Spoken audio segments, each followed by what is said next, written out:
Previously on Critically Stupid. Buongiorno, everybody. Welcome back to Critically Stupid. My name is Gareth. I'm here to recap the events of last week in case you had them expunged from your memory. If you would cast yourself back to our very own Ocean's 3, me, of course, being Ocean. Mel and I were around masquerading as a married couple with Arnold as our minstrel, and we rused our way onto a potato boat.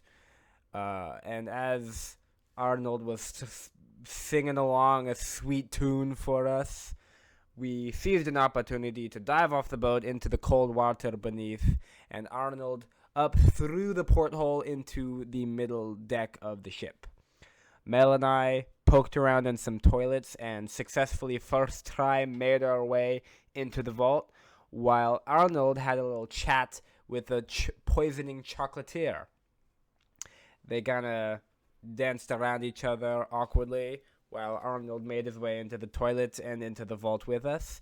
We saw beautiful paintings, exquisitely cut gems, heaps of treasure, and, goddammit, the cutest cat I've ever seen. And personally, I don't know what's calling my attention more, the beautiful feline in front of me or the heaps of treasure and gold are all around. If you want me to re-record that, fuck you, but I will. Alex and I are very opinionated. We have very strong stances. Ask Garion how he feels about apartheid. What the fuck is that?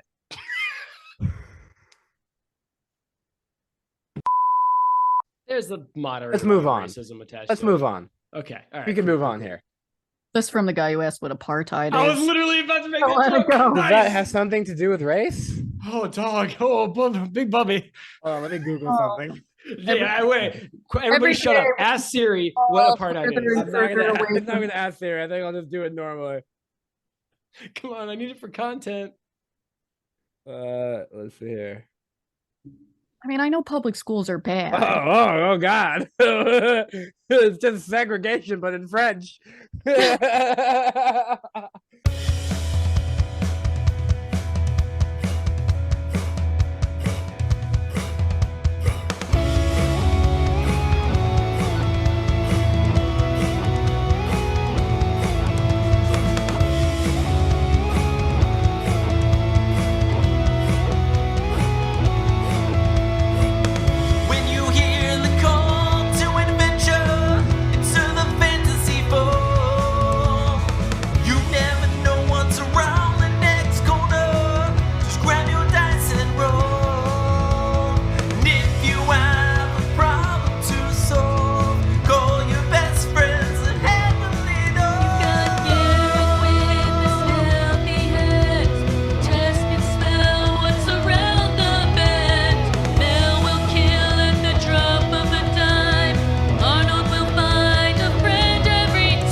What's going on, everybody? Welcome to your soon-to-be world-famous Dungeons & Dragons role-play comedy podcast, Critically Stupid. I am Alexander James. I'm your host. I'm your Dungeon Master, and I'm your outdoor mountain enthusiast. I like big, sharp rocks and walking up them. They're very attractive sexually. My favorite part of last week's episode was when I made Garion hop into a toilet for no reason. I had another option, and I still decided to make him do it.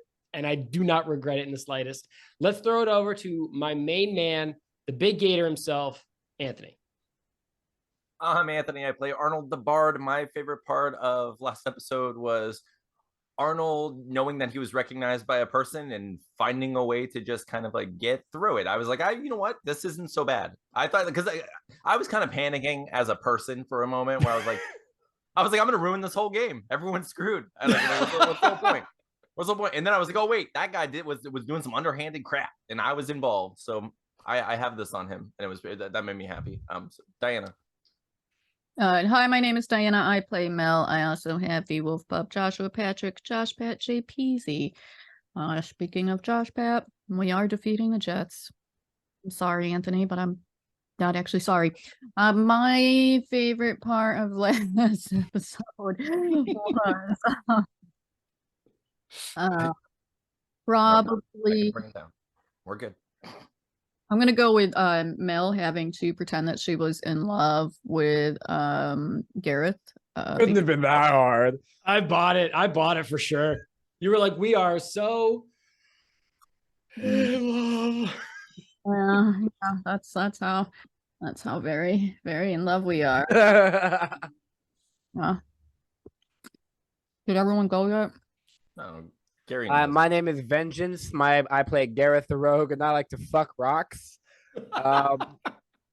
My favorite part of next episode is when I fly to where Alex lives and beat his ass. Listen here, you dysentery covered rogue. Okay, hang on. I want to change my answer really quick, just because I want to add. We were trying so hard to not have your NPC on that boat with us, like so hard. We tried everything. We tried everything we could possibly do. Like it should have worked. I rolled super high. I literally got a nat 20 on persuasion. And you were like, no. I like this voice. And I'm like, keep it on the boat. And I was like, okay, I guess. That's not what happened. You are trying to separate Steve from Sir Killigan's potato boat. And let me tell you something, mister. There's no way this boat is leaving my fight without me on it. We almost just killed him. We were almost killed him. We tried so hard to not kill him that I was almost like, I'm gonna murder him. It was a snap decision between diving off the boat when he wasn't looking or stop him from looking forever. One of an honest to God fear I have is the three of you have a Discord that I'm not in, that you talk shit about me while we record. Yeah, it's called Alex Sucks. This is an honest to God fear I have. Alex, like while you were like, oh, it's a potato boat, and I was like, Edgar Allan potatoes, never more delicious. I got this. I'm gonna sell this to these people. It's gonna be amazing. I can't wait. Arnold's gonna work this boat. It's gonna be amazing. And then you're like, oh no. You don't work in the boat. He works on the boat, and he's gonna stay with us the whole time. I was like, okay, cool. And also, fuck you, kill yourself. And I was like, yeah, exactly. and the Jets are gonna be for losers forever, your whole life. Your grandfather's the Jets are gonna get their dicks kicked in. Your father's gonna watch them lose. You're gonna watch them lose. Your son, you're gonna pass on more losers. Your bloodline is going to watch them lose. All right, for our improv building cold open today, we're going to stick to a theme because I have more questions about what we did last time, and I need you guys to answer them. So I want you guys to tell me about the hula hoop of woe, because it is arguably one of the most fascinating magical items that I've encountered, at least on this show. If you may or may not remember, Diana, in the cold open last week, you guys invented a hula hoop that if you spun it clockwise, it healed the person inside the hoop. And if you spun exponentially, keep in mind, the more time you 1 heal point, 2 heal point, 3, and so on and so forth. Exponentially heals the person inside, and then if you hooped it counterclockwise, it injured everybody in a radius around the hoop. I vaguely recall that because I really wanted to like lead to death, and I was going to. Pretty sure I demonstrated my I was phantom hula hooping. If you had said that it meant that I would finally be able to die, but apparently it just harms everyone around me. Almost as good. My question, Diana, for you is: where did the hula hoop of woe come from? The hula hoop of woe, Cotton Eye Joe, which is also a racist song. Everything I love is racist now. Sorry. Wait till you find out about apartheid. Have you not thought of the lyrics? I did surface level research on the founding fathers and was dismayed.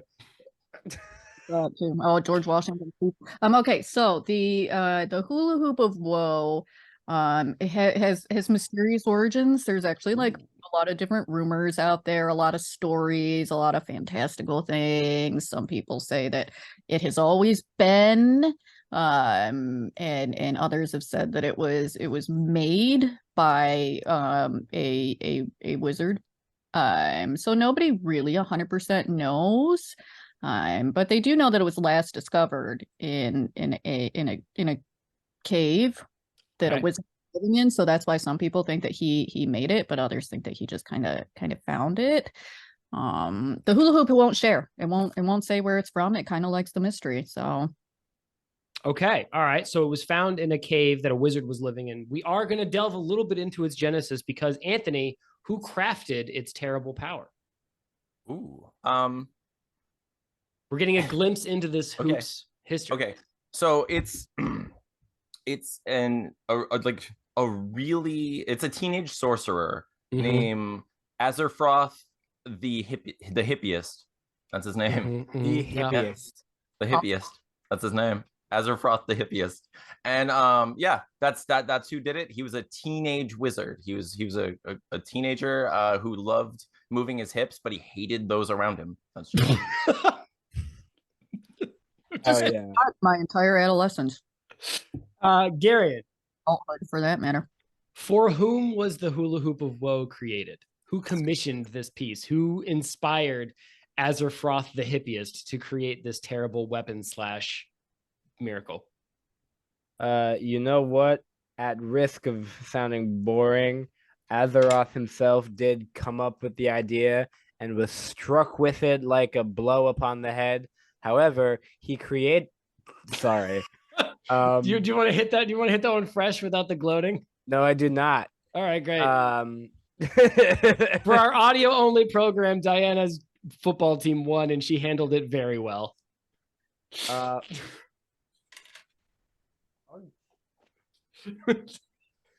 Okay, anyway, Azeroth did come up with it himself, but he actually made it as a gift for his fiance. But when he gave it to his fiance, he dumped him. Damn. Okay. He did not like the gift. All right. This is very good. A lot of interesting lore in the hula hoop of woe. I think my favorite part about that whole thing was that Diana briefly gave us an idea that I think the hula hoop of woe is sentient and does have thoughts and feelings. But it doesn't reveal them. But it doesn't talk about them. It So keeps them way nobody locked knows down. that it's sentient, but it is. But it is. Perfect. Okay. Like a tree. We are going to open on you three ding dongs in a vault. The world's cutest kitten, wearing, I will remind you, a teddy bear hat strapped to its chin, has just sunk two massive, disproportionate to its frame, large teeth into Gareth's knuckle. And Gareth, I believe we ended last episode with you telling us that you decided to thug it out. This is I was true, wondering, I was wondering if you could sort of explain that term and what it means to you. Yeah, just, I mean, really what's there to explain? He thugs it out. It's self-explanatory, you know. It's not self-explanatory, and we're I gonna actually love a little detail. So it's a tender hug. when the teeth sunk into Gareth's knuckle, whereas normally a weaker man would have gone like, "Ah, I've been bitten." Instead, he thugs it out. Perfect. Okay, great. So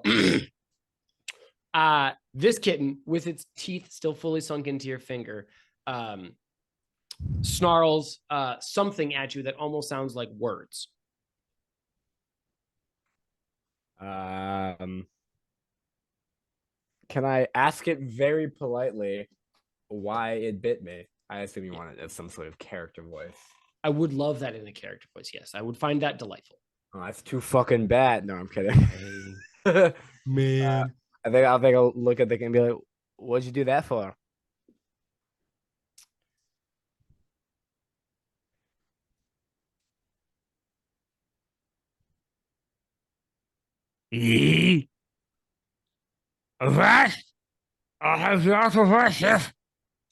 Gareth will like remove his finger from the teeth and be like, "You had something in your mouth. I'm so sorry. Say again."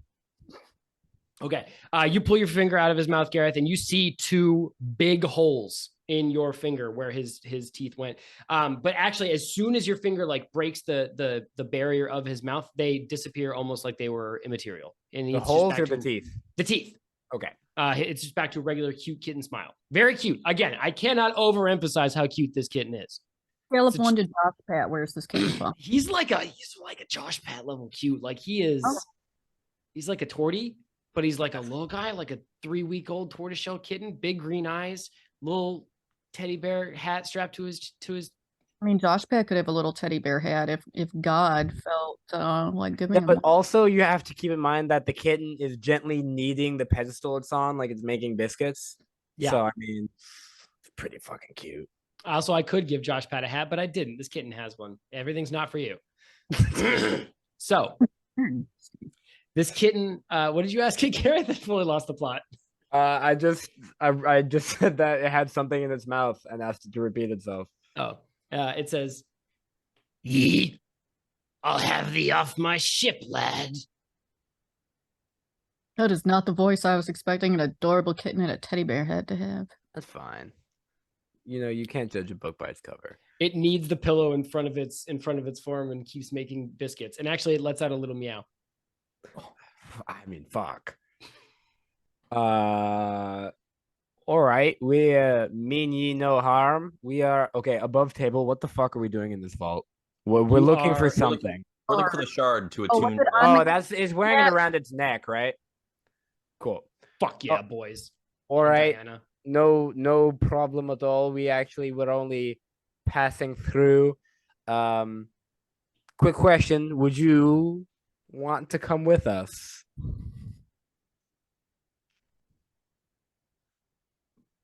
Hold up. So let me give you an insight into my brain. I've been listening to the audiobook of Moby Dick, which is a great time for me. And this character's voice is loosely based on the inflection and grammar of the character Ahab from that tale. And I was literally about to say, what a queer thing to ask. And then I remembered that book was written in like 1895. Dude, I was reading Lord of the Rings, and J.R.R. Tolkien fucking loves describing things as queer. It's crazy. The halflings were walking through the queer woods, huh? Huh? So instead he says, what a queer thing to ask, young fellow. So instead of that, he just says the same thing.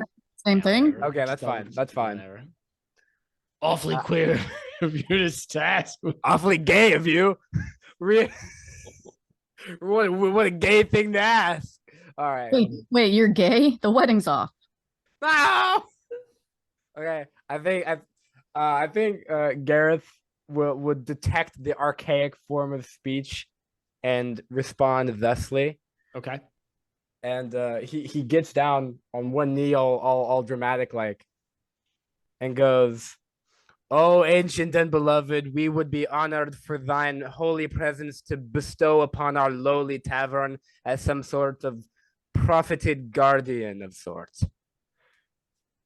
Aye, lad, are you a binnacle or a barnacle boy? Get off your knee. You're not proposing marriage to me today. I would if I have to. I was captured by thine innocence and beauty, especially by the jewel that hangs around thy neck.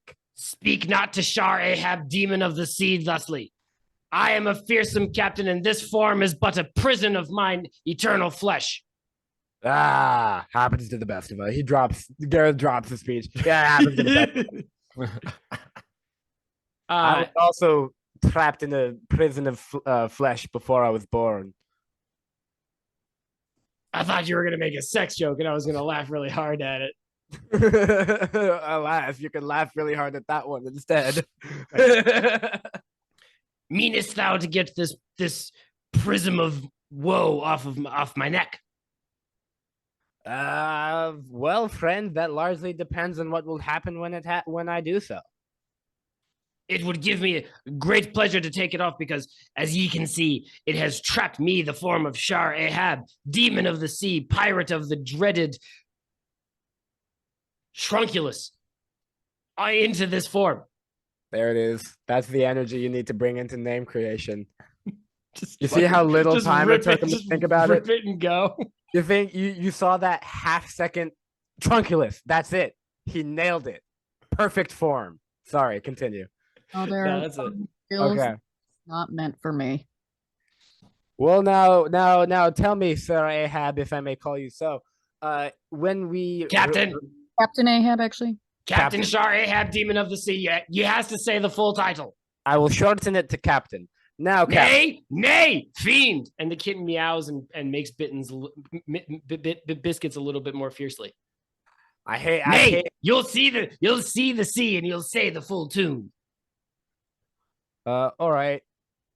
Anyway, I'm just going to avoid addressing you at all. Now, if I remove the prism around thine, quite frankly, adorable collar, what effect will wrenching your soul from the body have to that poor kitten?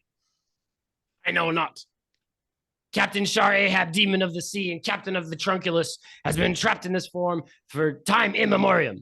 I have no clue how to get out of this form. I have no memory of being aught but a cute teddy bear capped kitten. But I promise you that I am in fact Shar-Ahab, Captain of the Trunculus and fearsome Demon of the Sea. But you don't know how Captain Shar-Ahab, Demon of the Sea. Do you have any recollection Thank of who you. done this? Or No. why? Nay. Second question, do you know where that teddy bear hat came from? Because I'd like to get one for JPZ. The buffoon that calls himself captain of this ship put it on my head because he said, and I do quote, ere the words from his mouth haunt me to my nightmares, because it makes you look fluffy. Captain Ahab, Demon of the Sea, and Captain of the Trunculus is not fluffy. I am a fearsome warrior and slayer of leviathans. Of course you are, Captain, but I must say the prison of fur and flesh you are confined within is quite fluffy. Now, Listen to me, boy. before you continue with your thread, I have a proposition for you, a good old deal that no captain I have ever met would ever deny. How does it sound if we remove the accursed jewel from your neck, freeing you from your prison of flesh and fur, and in return, we receive the jewel itself, the kitten, which I'm sure you have no use for, and a moment of truce until we are both off of this boat. By both, he means all of us. No monkey paw bullshit. All of us. Yeah, that's a slip of the tongue. All of us aboard this vessel, yes. All of us aboard. No. Only the ones in this room right now. The fuckers up, I don't give a shit about them. Only the entities in this room free in a truce. Yes, these three people and the dog and the cat. Aye, a bargain struck. Captain can I Shar-Ahab, go Demon to of the Sea. Can I shake its paw? It swats it away. No, Captain Ahab. No, I'm not fucking falling for that shit. No. If you would let me finish a single sentence here, boy, binnacle child, squanderer and sleeter in front of masts. Captain Shar-Ahab's word is true, and I agree to your bargain. However, I would have thine word on a future endeavor to help me find my craft. The vessel that I have been sworn to, the mast that I am bound to, the Trunculus. Can I do like a history check to see if I've heard of Captain Ahab? Because I mean, like, Gareth isn't exactly an upstanding citizen. I feel like he'd be tapped into pirate lore. Captain Shar-Ahab? Yes, absolutely. Roll it up. All right. Luckily for me, my history check is really good. Lie. Known liar. Oh, hey, but that roll was pretty good, actually. That's a 15 plus 1 is 16. You might have heard of it in the vague, floating way that you hear of average nursery rhymes or childhood fables. Like you might have heard somebody mention it once upon a time. Okay, I think then I'll say to the kitten, Captain, I cannot speak for my comrades and everything, but it would be my personal honor to merely lay eyes on the grandest ship known to man as the Trunculus. So is that a yes? Yes, we'll help you out later. Indubitable. Doubtless, the shrines will write songs of our allegiance and allyship. Yes, get it off me neck. Okay. Gareth will reach to take the jewel off of its neck very carefully. Okay. He bites you again. I just take it off. I kind of like bop him on the head. Stop that. Stop it. Okay. You go to take it sort of like with like an other hand, and he reaches out and scratches the shit out of your thumb.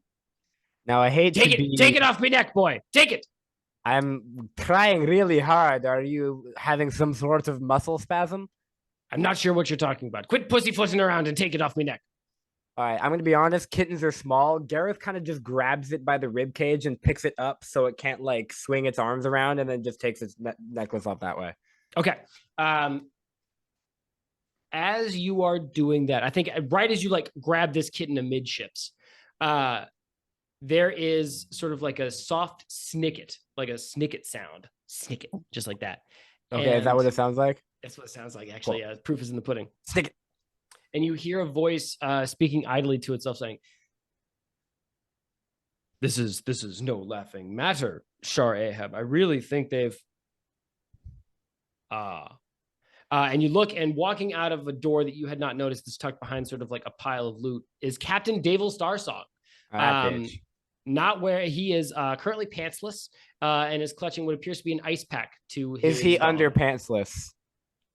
He is wearing underpants. They are very fluffy, voluminous boxers with hearts on them. Classic. His stardong is away for now. But he appears to be icing his genitals. His stardong.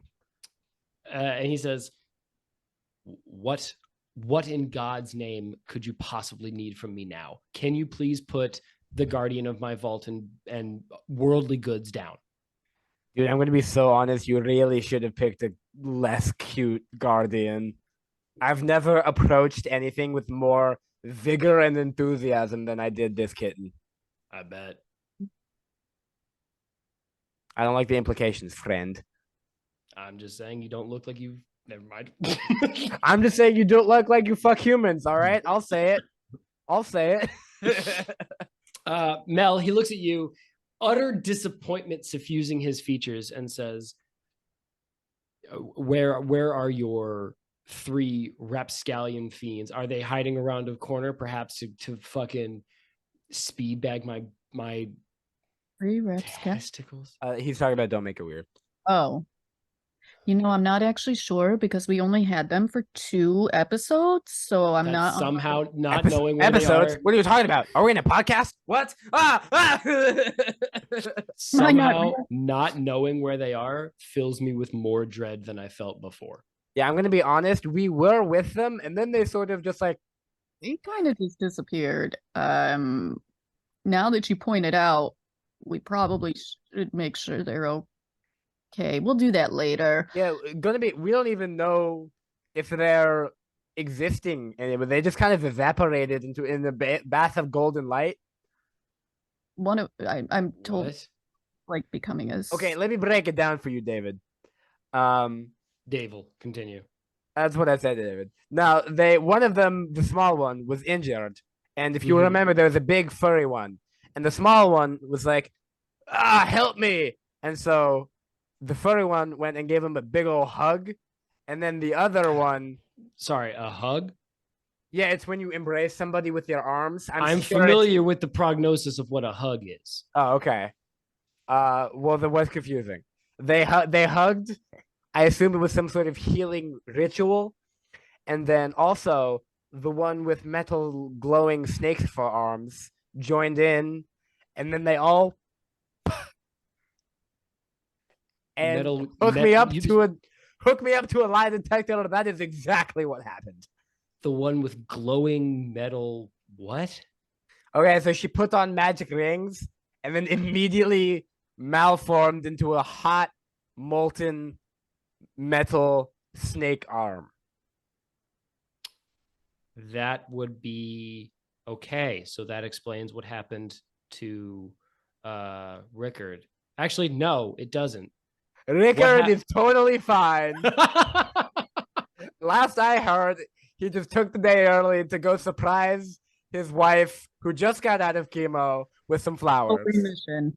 Now, this is a very serious thing you mentioned because Alora is deeply, deeply ill. And Who's still in chemo. Rickard took overtime hazard pay to try and pay her bills. And he checks his dong under the ice pack and puts it back. I know for a fact that that stump of a half man I saw up on deck was Rickard. And I don't know how you did that to another person. And then you could just come down here and pet a kitten with literal blood that I'm assuming you washed off your hands. All right, listen, I'm going to be honest with you. I'm going to be fully honest with you. The 3 ding-dongs that were with us showed up with half a guy. All right? It was 3.5 of them at first. If you would like to interrogate them, by all means. But I've never even heard that man's name until I started impersonating him. You there, Arnold, I believe your name was. Where can I find these 3 fiends? Murderers, I think you could agree. I'm not sure I've seen them murder anyone, so I couldn't agree. Let's not look down on someone just because they maybe killed somebody. I'm just saying I didn't personally witness them murder anyone. Except innocent until proven guilty, you future understand. Children. Like, that's...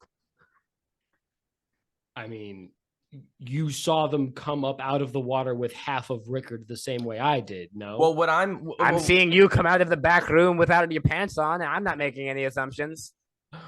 Well, I'd imagine that if they murdered Rickard, they would have left him. It seemed like more of a mercy situation where they were trying to save someone's friend and make sure people knew that there was evidence to bury. If they murdered him, why would they not just leave the evidence in the sea where they clearly were, which is the easiest place to dispose of a body? I'm sure you know. I've never once sent somebody into the afterlife. That's also, you could like cure his wife's cancer with all the shit in his boat, right? You're fucking loaded, and he's taking overtime. Hazard pay overtime. Yes, it is just how my crew pays for their bills. I'm not sure what you're talking about. You don't. Like, looking around, is there just like treasure everywhere? We're surrounded by Garrett's surrounded by like riches, taking dips into treasure bins and fucking. I like to think Gareth has just got like one of his many pockets in his cargo robes is full of honey, and he just dips a hand in honey and just like splats it against like raw coin and just like has like a sticky hand full of riches. Yeah, that's how you do it back in the day before you had all that fancy tech. You just get your hand real sticky and just fucking. Okay. I mean, hands it is a phrase. So every time Gareth gesticulates, he jingles. Gesticulates. Nice. I thought that wasn't on purpose. I thought you said gesticulates for the pun. Yeah, is it a pun? Is gesticulate not just a word? Oh, it is. It is, but because your hands are sticky and you gesticulate. I did do it on purpose. Say it for it is no responsibility on my part as the corporation heading this vessel to see to my crew's well-being. They are paid a living wage, and if they choose to spend their money on unnecessaries like rent and food, and therefore they can't pay the absorbent price of their wife's chemo. Is a Republican? All right. Well, as a compromise, you can't accept the responsibility for your crew. We can't accept the responsibility for that half a guy those random guys pulled up with. All right, let's call this square. You can't accept responsibility for the half man. Fine. All 3 of you stood by and watched while he speed bagged my penis. Gareth is like physically trying not to laugh. But did we though? There was a squid man, and people attacking at the time. Not only were we a little occupied, what did you want us to do? Yeah. Hey, stop! Like you were. I mean, perhaps by the weight of our friendship and at least at the bedrock of what we have, acquaintanceship, you could have put a single fist, finger, or feather between that man's absurdly fast hands and my dank. You No, attacked him. And if you not only When did you I attack asked him, you to save him, you didn't. also you call us friends. This is the first time I've ever spoken to you, if you remember. Every other encounter, I walked past you and continued on with my day. I have never even looked you in the eye until right now. I apologize for not rescuing your dong from its perilous situation. Now, why don't we call all past grievances set in stone and move on from here? I would love to set all past grievances. Sorry, set above in- table really quick because I don't remember since we're talking past grievances. For some reason, I do recall like Mel was real cold and was like saying good luck with the guard, but I don't remember why. Oh, so last episode or during the Don't Make It Weird arc, Dave was kind of a dick to everybody. Did actively make he shot Daniel with a poison arrow. Daniel got sick. And then Devil Star Song gave him like essentially fantasy drugs to make his system worse. So I think Meliora took that as like I don't know why, but you were just like, you're a bad person now. I mean, there's also been other evidence that he is a bad dude. To like heal him, and then I think that's why I thought he was bad because Yeah, I mean, to be fair, there was not a whole lot of evidence that he was a good dude. He was just hot. Yeah. Fact. Happens to the best of us. It'd be like that. I mean, you just described most of my dating history. Where are we at? I got it. A fantasy land, actually, not real world. I would love to set past grievances aside, but I think you know more than anyone, Gareth, about people being friends from the very get-go. Is that not your best friend's credo? That he is friends with everybody they meet? How do you know that I am not friends with everybody that they meet? How do you Show know me that your I'm back not... right now. Show me your tattoo of every friend you have. You want to see my tattoo? No. I am a good person who does not deserve to have his dongle and chariot sack. My chariot and horses. I do not deserve to have my Master Harold and the boys beaten and bruised in such a horrid my bush and berries. My sausage and the buns. My brat and the verst. No, keep going. I'm here for this. My grapes and the vine. My sickle and the hammer.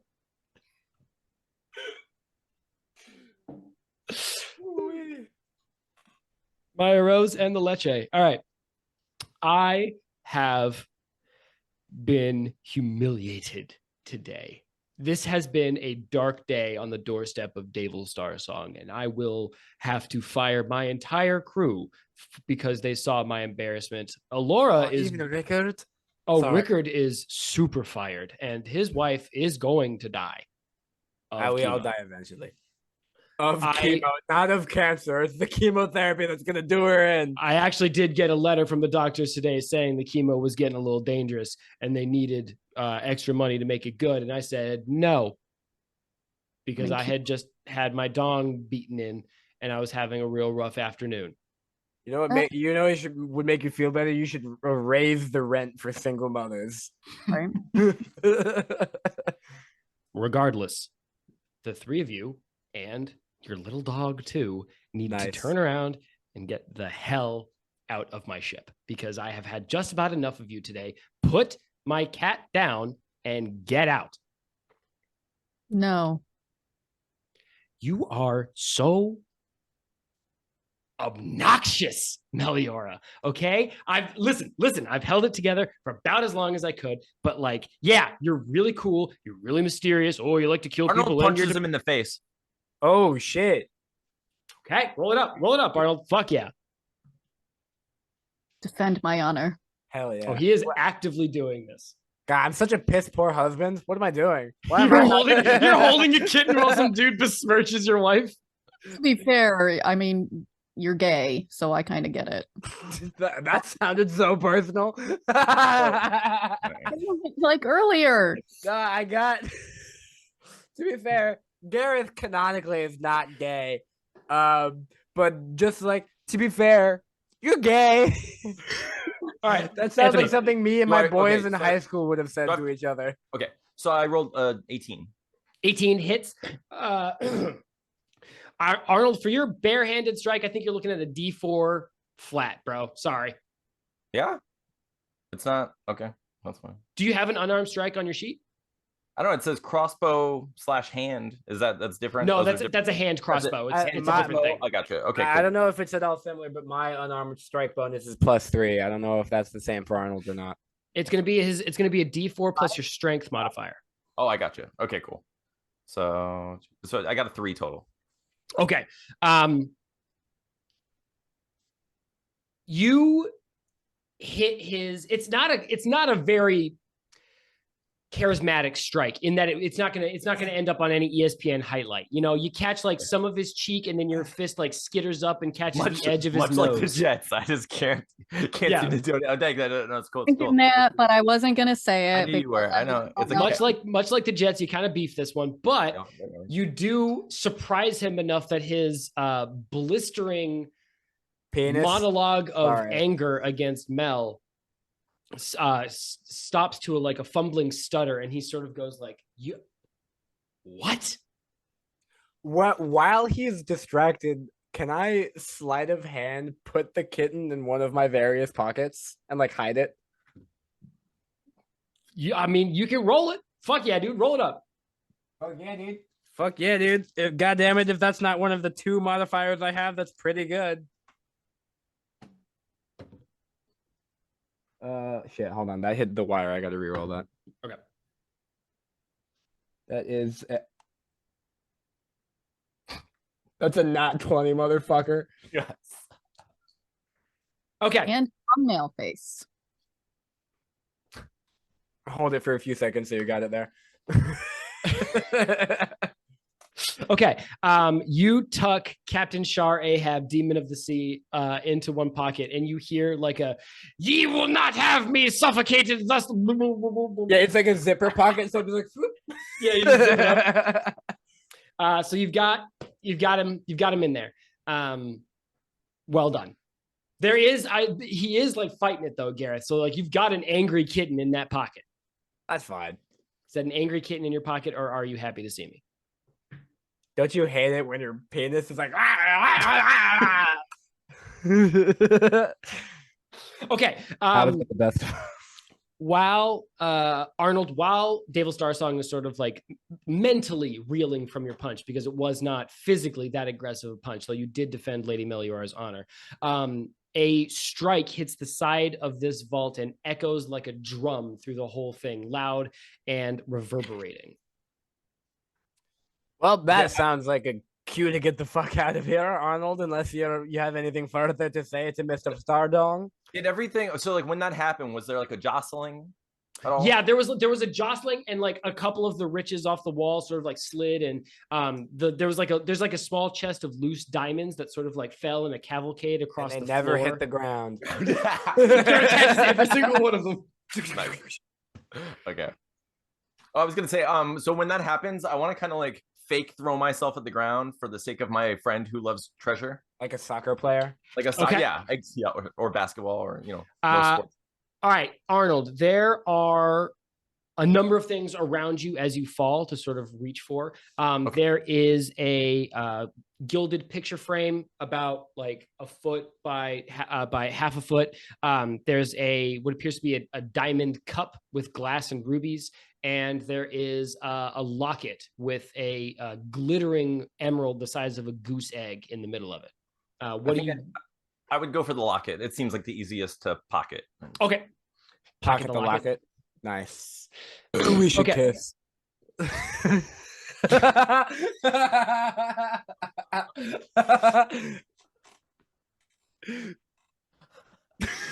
That was so stupid. That made no sense. Why was that so funny? You were like burping while you said it. We should just. All right, come on, let's get on with the show. Come on, we No. got places to be. Dragons Okay. to dungeon. That was funny. All right. Okay. There is another sort of like slamming hit on the side of this ship, and in addition to that, Mel, you're best posed to see it because you have kept your footing and are not looting like your two companions. You see a section of this ship slide to the side, and two figures walk out. One of them Section of the ship. wall, like a section of the wall just slides away. Oh, gotcha. Okay. And two figures walk out. One of them you recognize as Riley from the Xanathar Guild hideout. He was the cook in the kitchen who helped get you guys to Captain Catman. He changed you into busboy outfits and linked you up with Isaac the Poison Chocolatier to poison Captain Catman and free Girth. I remember all of this. He is holding a long sword in front of him and points it at all of you and says, y'all, okay, hey, guys, chill. Whatever, we heard shouting out there, and I just need you guys to calm down. This is a stick 'em up, so let me see 'em hands. I have a better idea. Instead of seeing our hands, you can see all the treasure in this room. Why are you robbing us? You're in a vault. Well, hey, there's a chest of diamonds over there. Listen, Gareth, I know that you're a big loot guy, and I just want to make sure that we get first dibs. That's fine. I think my objection is more that you're robbing us. No, Like, it's the general. It's this. Okay, I don't- here. this- Why don't no, we cut you? I'm not making any sense. And then there's a figure behind Riley that puts a hand on his shoulder and says, "It's all right. It's all right, Riley. It's okay." Walking out from the wall, you recognize Ducky from the pier. You guys met him 20-30 minutes ago. He was the guy with glasses and a sweater who introduced you to Steve from Sir Killigan's potato boat. He was the first guy you met on the piers. He was just standing there. Yeah. And he takes off his glasses, tucks them into a pocket. And and- it's Tim. We didn't recognize him with his glasses on. And then he pulls the sort of like fake Arnold. You recognize like the signature pieces of a disguise kit as he starts peeling them away from his face, revealing like a deep russet beard and mutton chops. As he speaks and says, "Wow, pretty impressive that you guys got down here so fast. We have been casing this joint for a few days now, and you guys got into the vault, which I'm gonna hand it to you. Pretty impressive. But ultimately, the Boom Raiders are here, and we're gonna take the score." You know what? I respect that, and your theatric and bombastic entrance has proved your worth. You could have the score. You could have Devil Stardong's ship for all we care. We would like to simply leave unmolested. Interpret that as you will. Hey, buddy, you know what's really sexy? Consent. So I'm not really gonna get down like that. All right, fair enough. And then, Appreciate the offer. without another word, Leave. Gareth turns to leave. Yeah.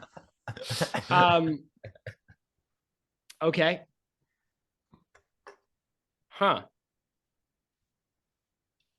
You ever like set characters on courses that you are sure are just like a surefire collision course, sort of demolition derby, everybody's gonna smash them up, and then every single one of them just like drives right past each other and nothing happens? That's exactly what is happening in this Dungeons and Dragons episode right now. To be fair, I imagine that David Stardong and these guys are going to have an epic duel, but we will not be there. We don't have the budget for that. It's off camera. Yeah, it's like that Deadpool. It's like the Deadpool movie where like they cut the budget. So like, oh, my bag of weapons. What are you gonna do? No, I forgot them. And also there are no X-Men here.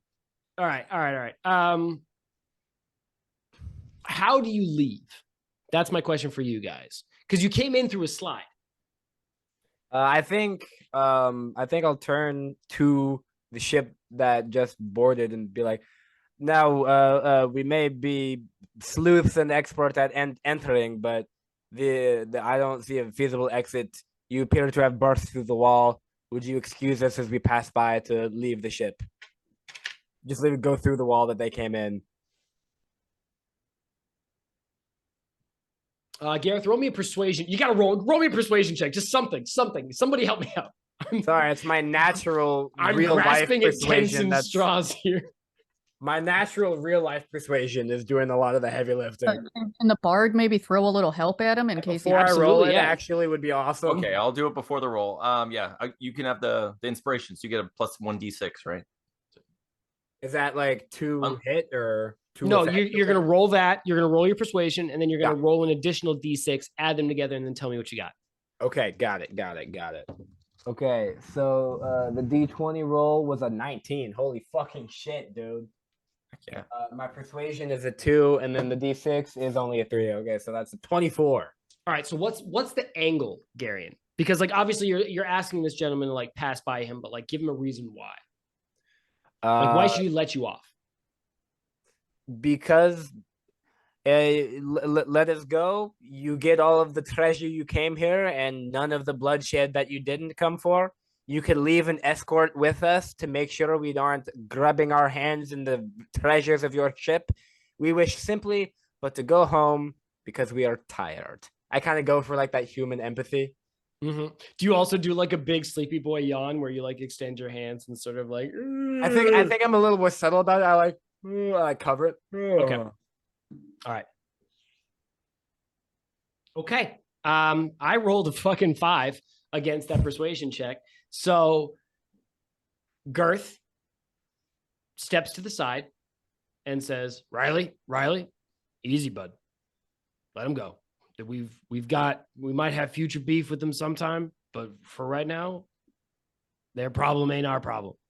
And I will say, for maybe the first time in his whole life, Gareth actually doesn't steal anything from the ship and just focuses entirely on like muffling the key in his coat as he just walks off the ship. Okay.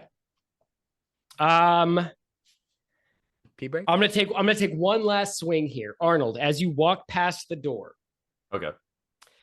Next to the door, right next to the door, Arnold. Okay. On a little shelf next to the door, like it's there for easy taking. Yeah. Is a set of bejeweled bongo drums that are crusted in diamonds and gold leaf. And they look very nice. Okay, so as I'm walking, I see these incredible drums. How are the people positioned around me? Riley has turned his sword to Davil Starsong. Davil Starsong is staring at you, holding his nose, with his eyes are like squinted and venomous, darting between you and I imagine the back of Melior's head, because I don't think she'd spare him a backwards glance, frankly, as she left the ship, unless I'm wrong. I mean, to lean into the obnoxious angle, she might turn and like blow a kiss. Oh, I thought you. I also thought you were gonna do like a neener. Blowing a kiss is hard as hell, though. Okay. Yeah, I think he just like gives you the middle finger. Nice, hard, no the fantasy middle finger. She's just gonna wink and leave. Okay. And then yeah, I think as you're looking, Arnold, Girth is turning his attention to the room. And as you walk, as your path towards the door is free, he points to the pedestal, and you hear him mutter a question under his breath to Riley, but you can't make it out.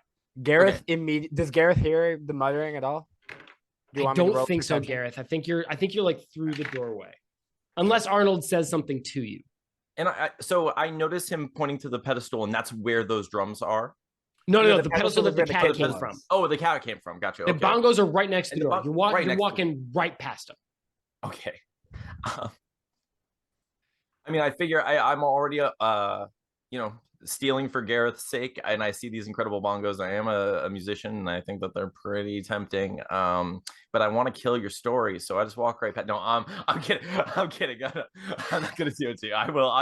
I'll say that the temptation would be too great if, and you can do with this what you will. If I look back and I notice that no one has eyes on me in that moment, Arnold would be dumb enough in that moment to try to just grab them. So okay.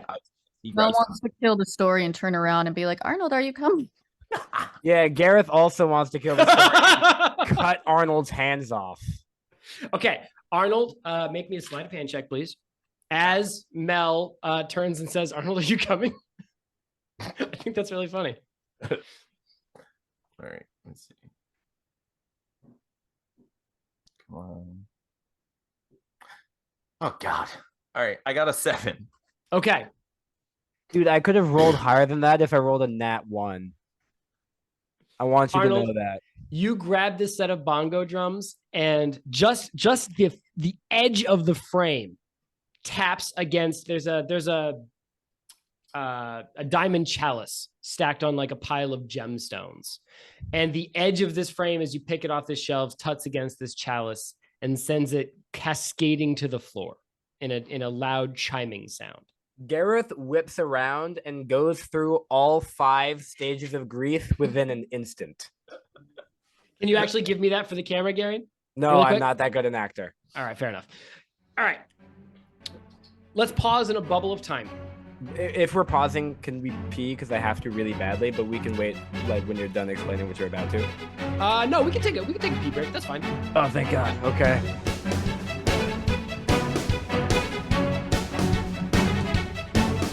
Welcome everybody to your sponsored Libris Arcana post. We here Critically Stupid are sponsored by Libris Arcana, makers of fine dice and D&D accessories. We love talking about them, but more than we love talking about these amazing dice, we love talking about how much we all love being here on this earth day to day. And to start that, I'm going to send it over to my main girl, Dianna. Please, Dianna, would you tell me, I think you're the natural choice, obviously, how not only these dice from Libris Arcana, but everything about your life makes you life is swell, and I love waking up every morning after like a solid 8 hours of amazing sleep, no nightmares or anything like that. Just dreaming about puppies and sunshine and love. I didn't do it that time. Sometimes there we go. You gotta hit the angle. Yeah, so I already had like this really great life, right? And then I got Libris Arcana dice, and I was like, how is it possible that my life has gotten even better? But it did, because the Bills beat the Jets, and I got this really beautiful set. I'm sorry. Is this why I don't get dice? Just like flush them down the toilet on your way up, just like. But yeah, so I got these really amazing dice. They're real pretty, and yes, life is great. Garion, where can our audience find these amazing dice that fill us with hope and rejuvenation? I'm so glad you asked what my favorite thing to do with Libris Arcana dice was. And the answer is to swallow them, to keep them in my stomach, to help grind up seeds for easier digestion. And the answer to your actual question was you could find Libris Arcana dice at librisarcana.com. You could get not only dice, but also book covers, and also metal dice, and also handmade resin dice. You can get all of that shit for and a reason to live. And a reason to live. Dice for life. Disclaimer, they don't sell that. But they do sell all the other things that I listed, and you can get them 20% off at librisarcana.com if you go to checkout, and it'll be like, do you have a discount code? You put in stupid20, STUPID 20, in case you're so stupid 20 that you don't know how to spell it. And you can get anything on that website for 20% off. Libris Arcana. Sorry, I'm stealing your thunder, Alex, please. Libris Arcana. Stay homunculus, everybody. Thank you so much. You're such an ass.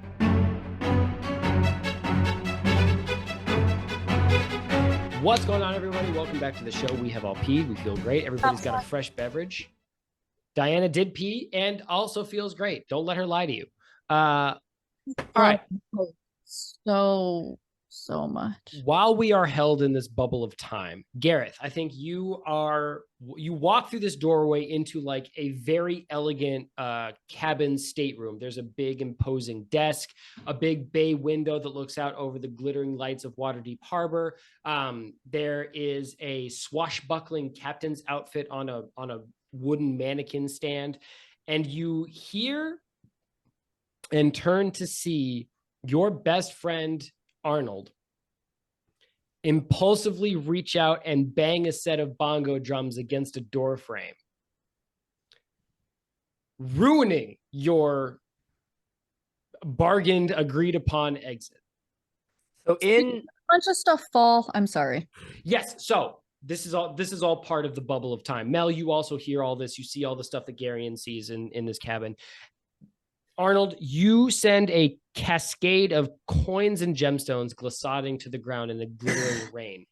Because I think, sorry, if a bunch of shit just fell and Mel would see this happen, like instinctively she would just ask around and be like, "Oh my God, did something just fall? Did you? Oh, you tried to catch it, didn't work." Okay, all right. yeah, I like that. I think Gareth will start like,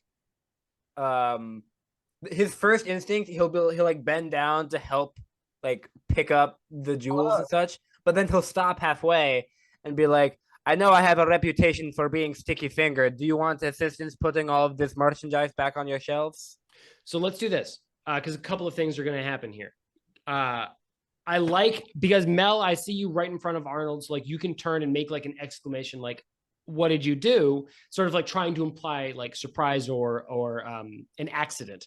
Arnold, you see this cascade of coins go to the ground. However, on the first bounce off of this floor, as they come into the air, all of the coins disappear, evaporating into thin air, almost like your friend Gareth is right there snapping them out of thin air, except you see Gareth, he's in the doorway right there.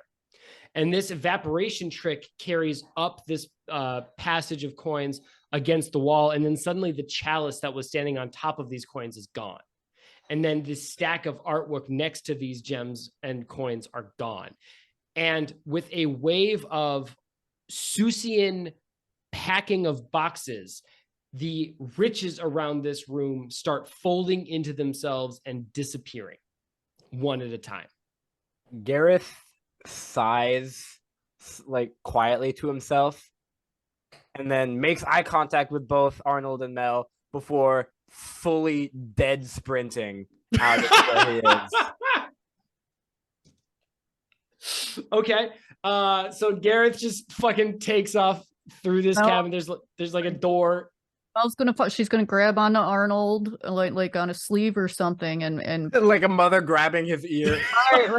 right, and just run and I don't know, yeah, like, what is happening? Everything's disappearing, quick. We look very guilty. We gotta get the fuck out of here. So Arnold's just gonna say like, I probably shouldn't have tried to play those drums. Lesson learned, and like just leave.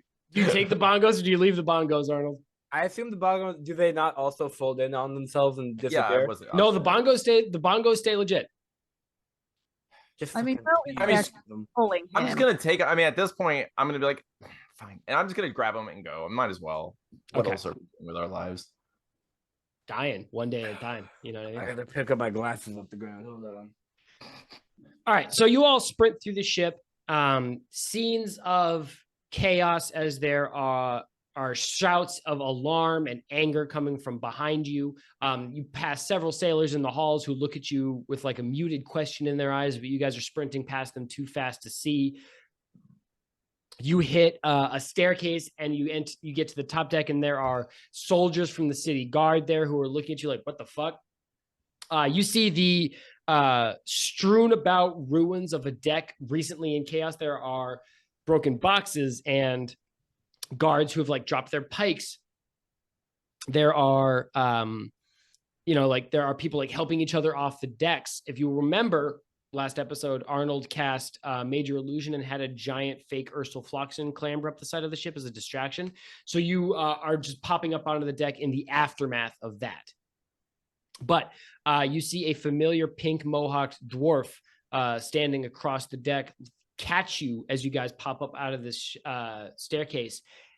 And there's a moment where he looks down the staircase, hearing the shouts of alarm and dismay echoing faintly behind you, and then makes eye contact with you. And then shouts, "Stop those three!" That's not his character voice. "Stop those three!" Also not his character voice, but I did that in my regular voice. Above table, who is This guy? is Yeah, Barnabas Blastwind, a sergeant at arms of the city guard. A fucking asshole. "Stop those three!" Again, I not his mean, we're character not voice. gonna stop. Like his yelling isn't gonna be like, all right, you got us. Okay. I imagine we continue full dead sprinting into the harbor, like off into the city alleyways, ideally. Okay, you are 20 feet away from the nearest pier. However, there is the slowly puttering form of Sir Killigan's potato boat at the side of this ship. Also, 20 feet. We'll just swim. Okay, I you can can't. dive I into have- the water if you want to. I unfortunately cannot because I have precious cargo in one of my pockets. It'll Also, be- Arnold is carrying bongos. Everybody knows if you get drums wet, they're ruined. I mean, JPZ hates the water, but he would just follow Mel. Absolutely, he would. Actually, as JP runs over this deck, he snarls at Barnabas Blastwind. Oh yeah, There's he his does. team. So I think Mel's a very proficient swimmer, as we know. what's especially with gold. What is the like? Where is the ship in relation, or the boat in relation to the ship we're on and the pier? Like, is Sir, it Sir in Killigan's between? potato boat is right next to your ship because Arnold got off of it onto the eye catcher. So it is right there. It is just a hop down into the loose potatoes and then whatever that situation is. And then it is 20 to 30 feet to the nearest dock or pier jutting out from the harbor where you could use to run into the city proper and lose your pursuers. Okay, I have an idea, but I don't want to commit action to it until I hear out my party mates. My plan is to basically shove my teleporting knife into what's up. If I could briefly interject, this is a sort of time pressure scenario. I'm going to need all decision making done in character voice above table. You are running through the deck being pursued by guards. You don't exactly have time to hash out a super elaborate plan. Okay, in that case, fuck it. I'm just doing it. Gareth will shove his teleporting knife into Arnold's hands. And then he will hop onto the potato boat because he cannot swim. Okay. At least not at the moment.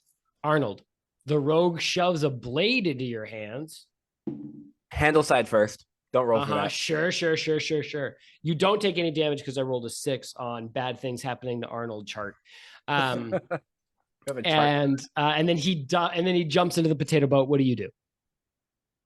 Okay, well, if I was gonna ask, can we clearly see the potato boat and what's on it? Because I don't want to jump into those giant tubs of acid or what the oil. Oh, the fryers. I would like to not jump into No. The fryers are covered by like a rigid roof, so Okay. you will be jumping into piles of potatoes. potato. Okay.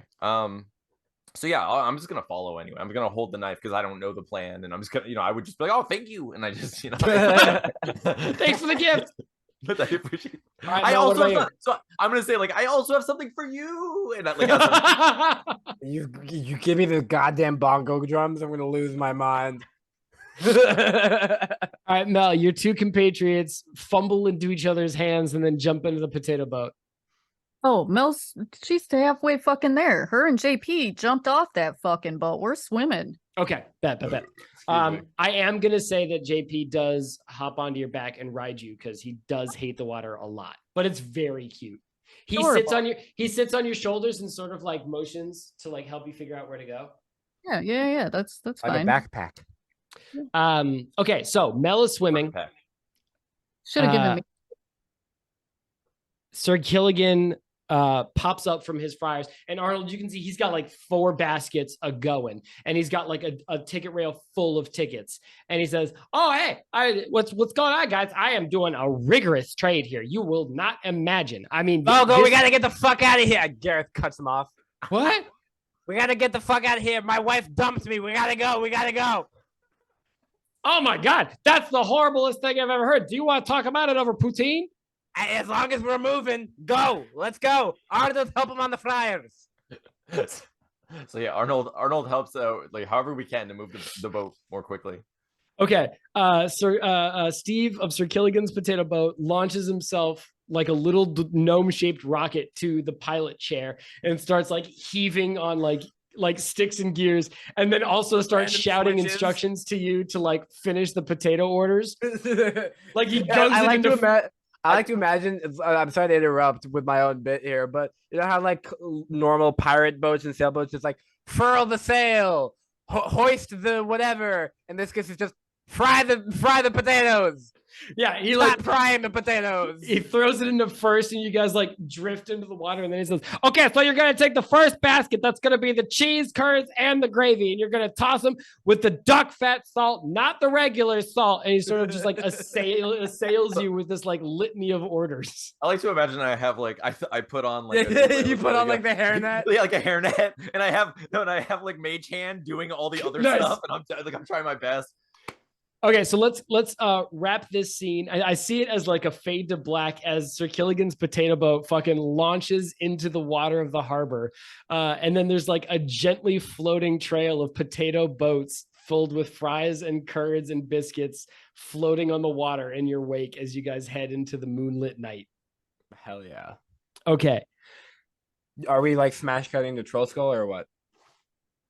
You have got to stay fucking behind me in the narrative, my dude. I tell us where we're going and when we're going there. That's Right. the second time you've stolen my bit in 5 minutes. Well, no, okay. You said faded into black, so I assumed we were smash cutting to somewhere. I apologize. It's cool. All right. Want to take that clean?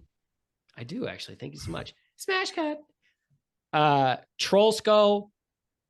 Late-ish at night. Not too bad because you guys, it's not like 1 a.m. or whatever. I think Mel gets there first because obviously. So Mel, you're sitting at a table. It is the time of night where the last sort of tables at Troll Skull are starting to filter out. There's a drunk series of like what appear to be school teachers with their books and their papers grading over glasses of mulled wine. There's a table of dwarven adventurers who are recounting tales of sordid pasts to each other while they pound grog. Can And- Troll Skull be the tavern that other parties start in? Okay, only Sorry, if you go ahead. advertise it as such. And there is a couple other like patrons just like finishing their drinks. Floon and one of the other bartenders that you guys have hired to help you out on like busy weekend nights are behind the bar, sort of filling the last orders of the day. My question to you, Mel, is what would you get up to sort of coming back to Troll Skull after the night you just had? And Arnold and I have not arrived yet, right? Correct. It's just Okay. it's just Mel for now. Like, let's say you just walk into the door. This is what you see. Really quick, before that, I feel like Gareth would tell Arnold that he insists on like splitting up and taking different routes to Troll Skull, so we would probably arrive there a little staggered rather than at the door at the same time. Okay. Bet. So I just walked in. Mm-hmm. I mean, I'd probably just head straight to my room. Okay, for sure.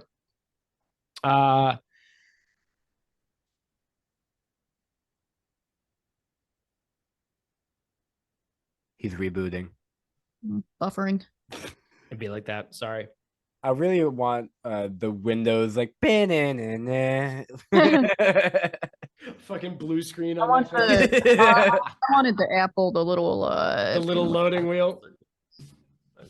There is waiting on Not really, 'cause your. if you do it to me when I'm dissociating, I'll cry.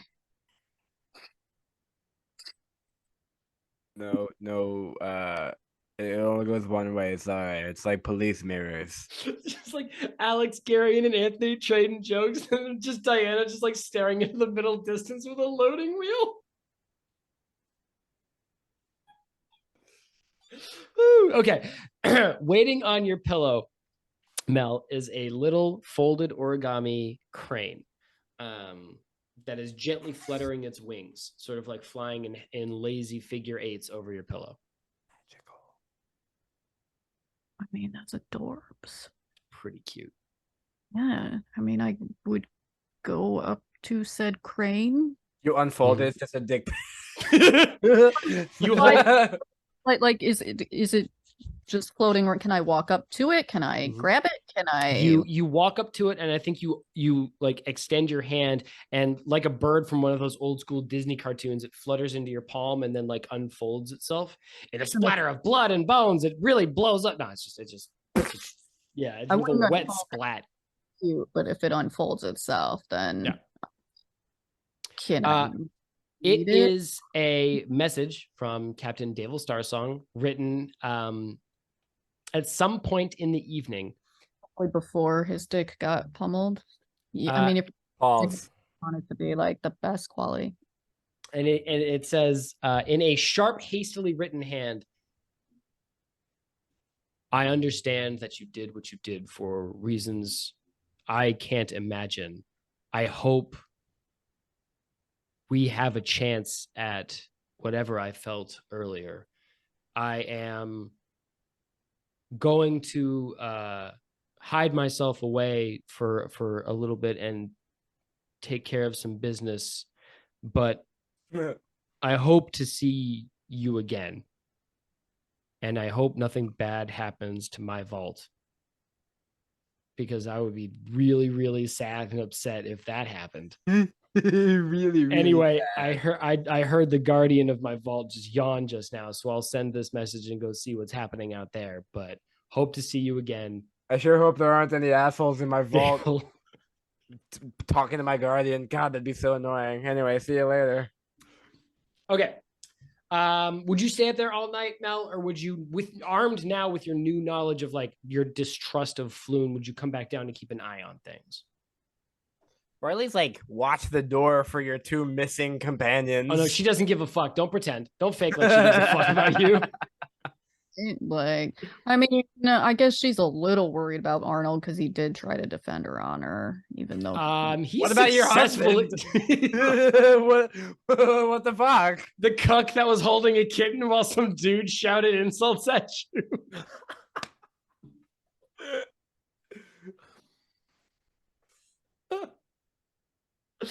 Okay. Honestly, like not that she wouldn't be a little concerned, but I mean, Floon's been alone in at the fucking bar this whole time. She's just got this cute little origami crane, but now knows that Captain Starsong is a right-wing conservative piece of shit. Apparently.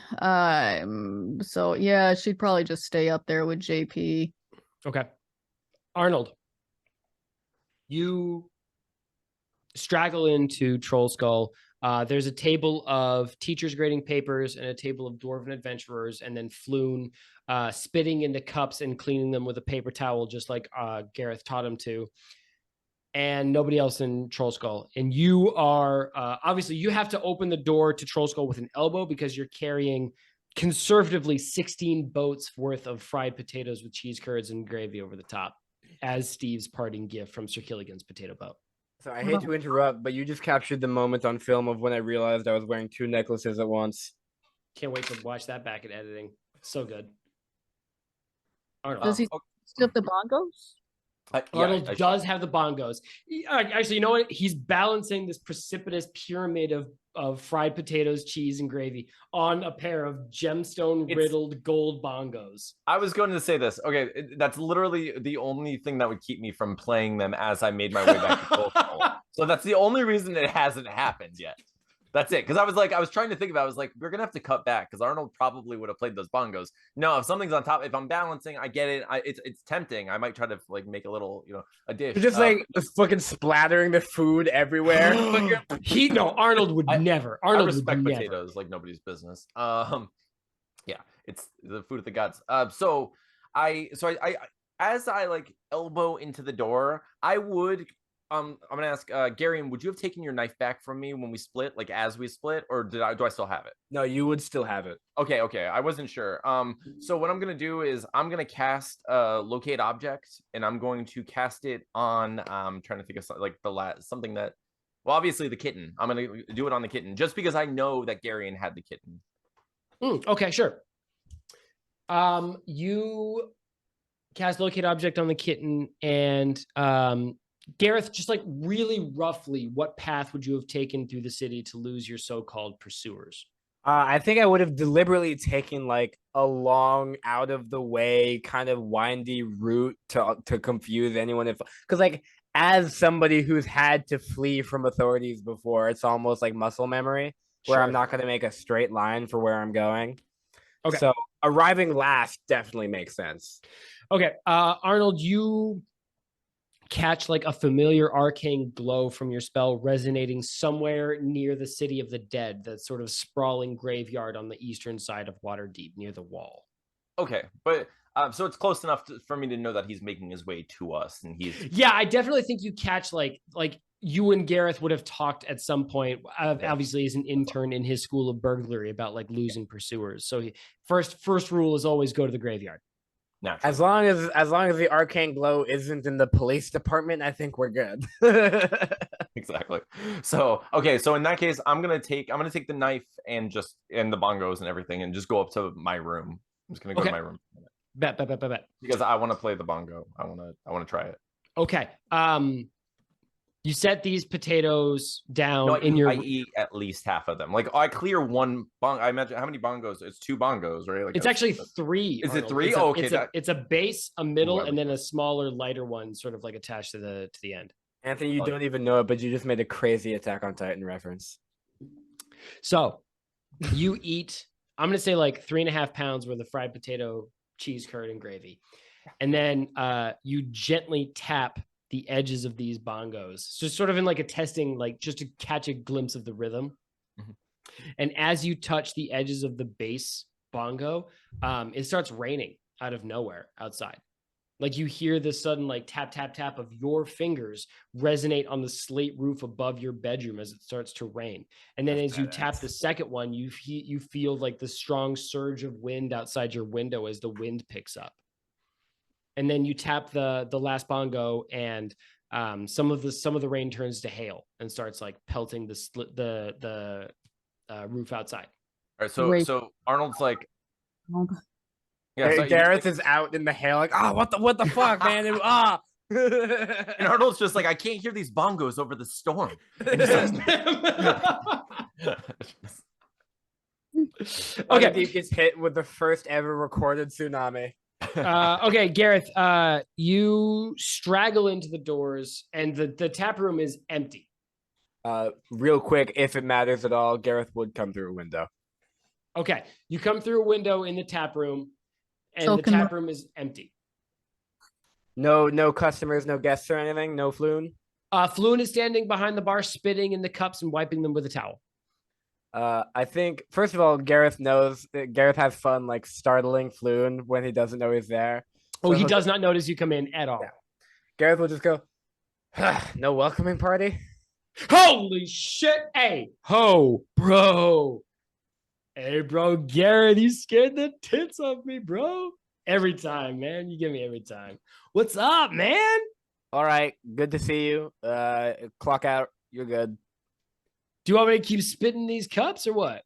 If you want to do it for free, that's on you, but I'm not paying you past right now. Nah, fam. Everybody knows this spit comes at a premium. Pause. Sign up for my OnlyFans. All right, Gareth. First of all, Gareth and Floon, very chill. So Gareth like daps him up before he heads out. And then Floon throws up deuces and walks out the door. All right, Gareth will go up to. So Gareth lives in the basement. Arnold and Mel both live upstairs, right? I'm Correct. double checking. Yeah, Gareth will go upstairs, just like kind of to the top of the stairs, not necessarily in their rooms, and just be like, "Yo, come down to the basement in a few minutes. We're gonna take the necklace off the cat." Okay. Arnold and Mel, you guys hear this in your rooms at your leisure. One thing I will say, Gareth, roll me up a perception check real quick. Okay.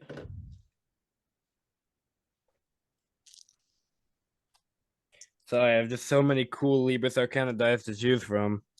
It'd be like that. Great problem to have, honestly. Fact. You're not gonna fucking believe it. That's another nat 20. A 24. No way, dude. Dude, Okay, I've rolled 3 times this session, and it's been 2 20s and a 19. This is the peak of my whole life. All right. You rolled some solid stats for me yesterday too. Well, I mean, I only rolled once. I'm going to be honest. It's just a Okay. template. Gareth, as you walk upstairs, you're sort of, I think, reflexively like pressing the fingers of one hand against your palm and like a flexing and unflexing, because there's something odd about like the surface of your fingers, and you realize that there's a very slight tack to them. There is a very slight like stick, and actually, as you open your hand, there's a little bit of salt on them. Maybe not Weirdly. from but Is it, so I, as Garion, knows this, but I don't know if I, as Gareth, would know this. A lot of boats would have tar or tack on the outside of them to keep water from getting to the interior of the ship. And the salt could be from the salt water rushing up against that. Do I know if it's that, or am I just like, oh, that's weird? It's of a, I'll tell you what you would know is you would know immediately that it is of a much finer grit than your average like salt. It almost looks like margarita salt or rim salt from like cocktails or like sea salt. Okay. we're making a whole bunch of fries. Yeah, the whole time on that boat ride, I'm just like dipping my hand. Okay. Smash cut. Basement. Nighttime. Smash cut. Gareth, you're running the show. Zip grabs out the cat. If ye ever in this lifetime of this mariner seal me in such a stockade, I will rip thine eyeballs out and shove them up the defiling corpse of thine mother. Now, Captain, I understand your anger and your It is rage. Captain Shar-Ahab, demon of the seas. If I have to remind you of my title once more, I will take thine eyeballs and shove them up the defiled corpse of thine mother. I'll keep that in mind. Now, Ad, I apologize for your rage and your anger, but you must understand that not only was this in the best interest for you, but it was the best interest for us. And keep in mind, the other option was swimming in the harbor, and that would have gotten both of us wet. So I tried my best to protect you and your interests. I am a fantastic swimmer. You in your normal body may be, but the flesh and fur prison that confines thee may be more limiting. Now let us remove you from your confinement, as well as the jewel from your neck. Aye, child. Thereabouts ye. Get on with it. Gareth will try his best to take off the necklace again. All right, he scratches viciously at your finger, and this time, Gareth, you take 1 point of damage. Okay, The kitty draws blood. It's a cat. Can I just kind of like ouch and wince and then just keep going? You can. Yeah, you're gonna take another point of damage as it claws at you again, but this time you manage to get one knuckle underneath the collar. And it's a pretty cheap leather collar. You feel like if you can't like slide it over his head, either because he's busy thrashing and biting at you and hissing and screaming, you could probably just rip it, like break the seal. Get something sharp, just yeah. You can also ask one of your two friends to help you out. Okay. Well, first question: do I succeed in getting the collar off? No, you succeed in getting a finger under it. You've got purchase under the collar. That's the best you got. Okay, so then with that small gap I've created, I'll kind of like motion to Arnold or Mel, be like, can one of you get a knife under here, cut the collar off? Okay, I look at Mel. Mel's probably better with a Jesus knife. Christ. But, okay, so Arnold jumps forward with No, fuck. Arnold has your knife. Arnold has. Oh yeah, true. blade. Yeah, fair enough. So he steps forward with Gareth's blade and is just it's a very nice crescent carefully hook, so it can fit under there nicely. Yeah, tries to just slash at the. All right, roll me up a sleight of hand check, Arnold, just in case. I want to see how it's a really low DC because it is a kitten and it is a collar, and you just cut. If you roll a 1, I'm ending the episode and then killing myself for real. Fair. I rolled a 19. Okay. You slice this collar neatly, and it falls off this kitten. And you do like a little twirl with the knife, like a revolver in the Old West movie. The booming snarling tones of Captain Shar-Ahab, Demon of the Sea, cease immediately. And suddenly, Gareth, you are holding a docile tortoiseshell kitten that it cannot be more than 3 weeks old, with a tiny teddy bear hat that looks at you with beautiful blue-green eyes. Alex, I'm talking to you above table, man to man, Garion Neuse to Alexander James. If you do anything to this cat, I will kill both of us. Continue, please. What a great blood pact we are part of. Dianna. And Mel, too. Fine. I'll kill Diana as well. Fine.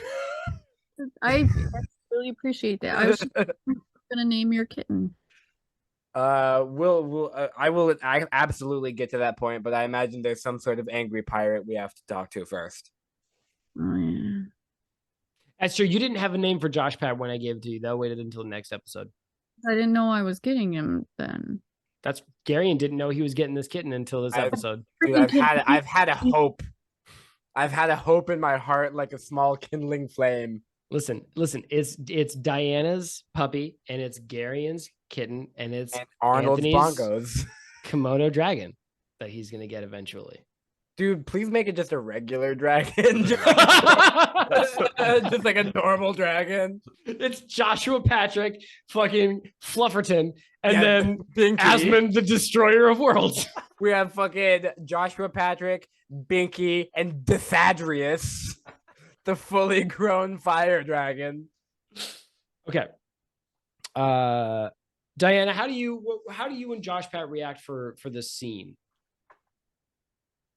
So Mel did not jump forward because she's still kind of in her head about everything, but also she was like low-key amused by watching this back and forth between Gareth and the cat. Like the cat's Sure. like, go to the prison, and then like goes at him, and I thought it's just fun for her and for me. I do, man. What? What did I do, man? I watch Gareth struggle and I take pleasure in it. What did I? Listen, as the person that forced you through a poo toilet earlier, it's pretty funny.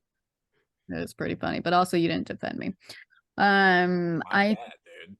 Yeah. JP, he actually tends to like other animal. He gets a little motherly, honestly, even though he's not too old himself. He feels like he's got to take care of the little things. So I think that he would be interested in the kitten. I'm already speaking for the kitten here, but the kitten ignores stereotypes and gets along great with Josh Pat. Oh my God, like I am here for this buddy cop thing with JP and the as of yet named kitten. I imagine the kitten is much smaller than JP and perhaps will sit on his shoulders like some sort of. This cat is so comically. The tip of this cat's teddy bear hat does not even graze the bottom of Josh Pat's breastbone. Yeah, so the kitten absolutely will like. We'll riding around on Josh Pad every now and then. Like curl up Do that little thing where they walk around in circles until they get comfy. with the kitten and the okay. So Mel would be distracted by that. But right, seriously. But mostly she's just kind of in her feels, watching everything go down, waiting for shit to hit the fan again. Inevitably. Speaking of the cat shit, fucking explodes. No. Listen, no animals were harmed in the recording of this episode. All animals on Critically Stupid are like Pokemon. They don't die. They just get knocked out. They just faint.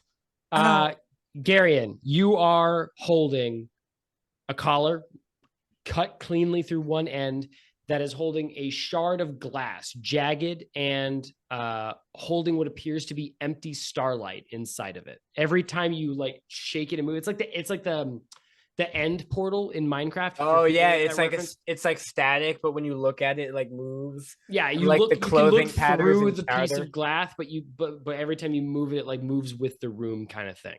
Yeah, if anybody here has seen the animated TV show Chowder, it's like the clothing patterns in the animated TV show Chowder. Yeah, Anthony gets it. I do get it. I do. Okay, Every listen, time if they you look it plaid, up, was it just- makes sense. If you Yeah. know Now- what I'm talking about, it It makes does sense. make sense. Here's my question to Arnold, who is both the real and the counterfeit Stone of Golorr, if my memory serves me. Do you have both of them on you, or did you stash one or the other somewhere safe? Did I have both of them? I thought okay. You and I can make this up I in this did moment. because just 'cause- at one point we split them up, but I had both of them, and then I put Mark on two Yes, on both of them, correct. just in case.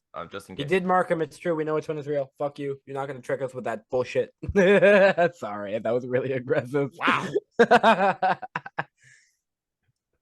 So Anthony, do you have one of them on you, or are they both? Yeah, similar? I'd imagine. I think I have both of them on me. Can I ask? I'm pretty sure it disappeared, but just in case, when I'm going through my pockets to get those, is the locket still there, or did it disappear when the rest of the stuff disappeared? He did know what's- pocket the locket. Because I pocketed it. I just want to know. Yeah. And That's a then we lot of can- that's a lot of fun to say. Pocket the locket. Diana, you okay? I'm looking up the chowder clothing. Cool. All right. It's a valuable Thought resource. you would understand it, and You would, and I'm looking it up. for context, to avoid other people having to Google this, because I did not have that much foresight. The patterns, they're a set pattern, but when the characters move, the pattern itself doesn't move, but because the character does, it looks like it does. Similar to the Minecraft end portal and the shard of glass that Gareth is now holding. Anthony, Yes. you reach into your pocket, and instead of pulling out this gorgeous locket with a shining emerald and other gemstones in it, you feel a flat piece of paper, and you pull it out. It's a dick pic. It's not a dick pic. Thank you. It is a simple calling card that Okay. says, "You've been suckered by the Black Viper." Gareth kills himself on the spot.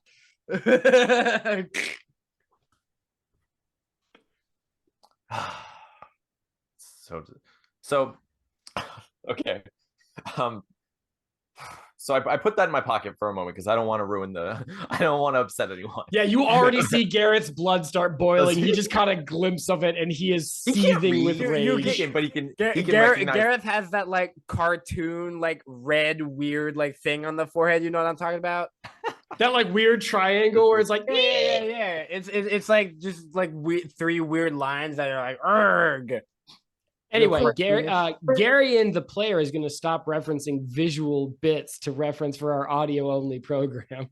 Hey, audio listeners, fuck you. Whoa, hey, what's up, Kidding, I guys? love This you. is Alex the DM, and I love you all more than Garion does. Anthony.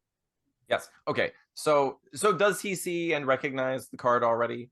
Yeah, I mean, he catches a Okay. glimpse of it, but you can tuck it back in a pocket and make it relevant for later. Okay. I'm sorry about table. Was it just the locket that I'm confused? He thought The he had a lock- locket in his pocket, but instead he's got this A- call. A calling card to the Black Viper, or Jessica Apostrophe, the thief that you rescued from the Xanathar Guild hideout, who it turned out was working for the Harpers. Which presumably is the real locket, or Oh, it's The I'm confused implication how being she sucker- somehow got the better of Arnold and stole the locket and replaced it with a calling card. I thought The implication being that she stole most of the loot in the vault because it was all evaporating as you guys were leaving. Oh, I didn't put that together. That's Oh, I very didn't- big, though. Yeah, thank you. Yeah, no problem. so.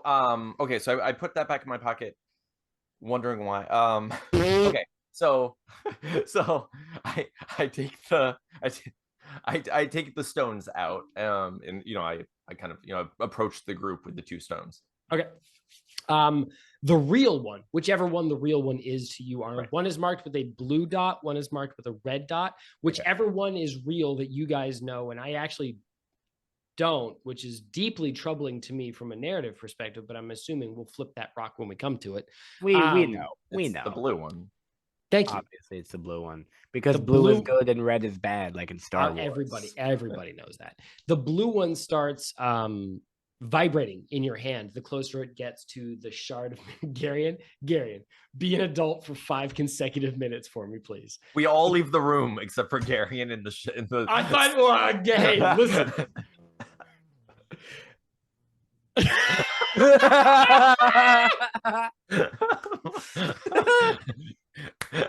just move on. Smash cut. Smash cut to Gary's butthole. Okay. We the blue dot marked Stone of Golorr starts vibrating the closer it gets to this jagged shard of mirror, and it grows warm in your hands. Okay, so Real quick, the kitten has nestled into one of Gareth's pockets, so it can still see out. Yeah. Actually, you know what it is? Your cargo robe has a hood, like a stealth hood. Oh, the yeah. kitten has crawled up your stealth robe and has fallen asleep in your hood. Absolutely. Yes. Big fan. okay, so Arnold would kind of look to everyone and say, like, it's doing a thing. Does this mean we're going to die? Isn't that what the Miss Heaventree said? Haven, isn't that? Yes, Okay, Ramalia Haventree. Above table, I remember her saying something about like a soul being destroyed or. So okay, that you have had number of rumors around the Stone of Golorr, but what you know is from Ramalia Haventree, the Stone of Golorr is a sentient being called an aboleth, which is a creature of fathomless menace and power trapped in this gemstone.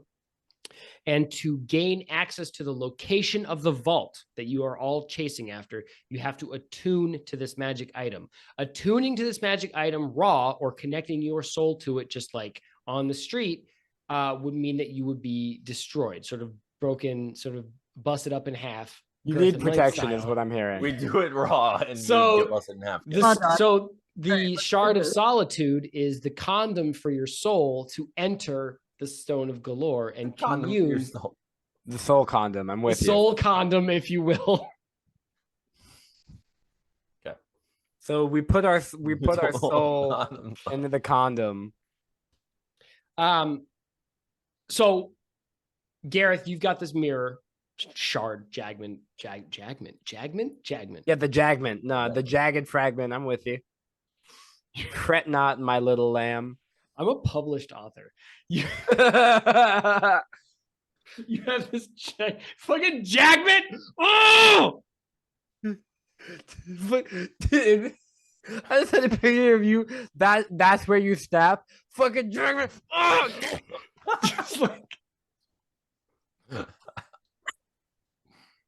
Honestly, I'm surprised he made it this far. You have a jagged fragment of a piece of glass in your hand. Arnold, you have this locket that as it approaches this piece of glass grows hotter and vibrates more furiously the closer it gets. Diana, just give me like a minute. I give it to Mel and we all leave the room except for Mel. Hey, wait. Well, what? It's not funny because it's a woman now. That's fucked up of you. That's true. Actually, that's the sexualization of female forms. We don't stand for that shit here on Critically Stupid. Oh, damn, do you allow these two things to like sort of like approach each other? Me, The locket and the mirror, not the locket and Mel. Not think Mel of Mel in as the a thing, vibrator. first of all. We keep Mel and the locket away from each other. she's had a rough night, okay? I think Gareth. I don't Rough mean to night. influence Sorry, I your had to say decision, it. but Gareth, who's holding the collar, like looks dramatically at Arnold and just like nods. Like, if this fucks up my soul, so be it, man. Okay, so because of that nod, he's like, "Oh yeah, I'm all into. Let's get," and just kind of like does the thing because Okay. Beautiful. The basement of Troll Skull evaporates. In between one blink and the next, your hearts, all three of you, And that's stop. my room.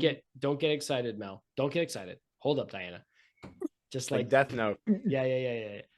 This is a brief moment in time. You will be alive after this happens. Don't get too excited. And between one blink and the next, all three of you are standing on the surface of an endless sea. All three of you and Josh Pat, I should specify. And the kitten sleeping in Garrett's hood. Oh. Standing on a horizonless starry night sea that is lapping gently at your boots, just in a susurration of tide hidden far, far below the surface. As you walk, each footstep echoes in a way that you know it shouldn't because of how huge this space is. As you turn, there is no scent of land or cloud or distant shape on the horizon. It is an unbroken mirror of starlight from your foot to the end of the horizon everywhere you turn, except for a single human man standing in front of you some 30 feet away. He is dressed sort of, imagine sort of like a Jack Sparrow, but sort of a little bit more like put together. So he's got like a naval uniform that's like slightly unbuttoned. He's got a sash over his shoulder where he's holding a spear. Jack Sparrow, but sober. Sober Jack Sparrow, exactly. Josh Sparrow, if you will. And he says, ye have solved my puzzle. Welcome ye to Captain Shar-Ahab's domain, demon captain of the Chartreuse. Can Gareth roll an Arcana check?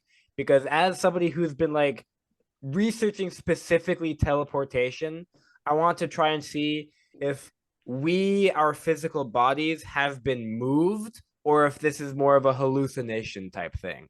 Roll it. All right.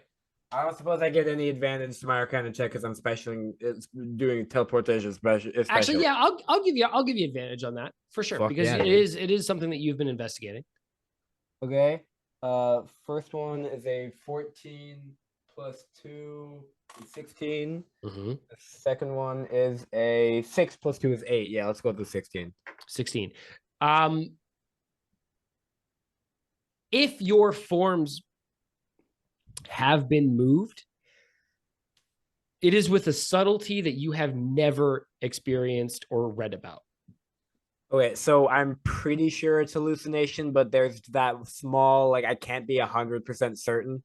I'm going to say, honestly, it's 75-25 against. Like, you're like, holy shit, where are we? And that tiny, dry voice speaking logic in the back of your mind is saying, like, I'm not sure this is real, but you're not convinced on it. I gotcha. So it's the other way that I imagined it. Gotcha. But Captain Shar-Ahab, Demon of the Sea, is standing in front of you holding a spear. Is he speaking to us familiarly, like he recognized our chat in the vault, or is he talking to strangers? That's probably an insight question mark. It is. I would also love one of your companions to roll it up because you did just you ding dongs do that. You probably have a better insight than I do. Which one of the ding dongs would like to jump up? I'll do it. I was rolling already. I'm sorry. Okay, sorry. I should have said it. I just hit the button. Oh, I saw you do it. It's all good. I got a 19.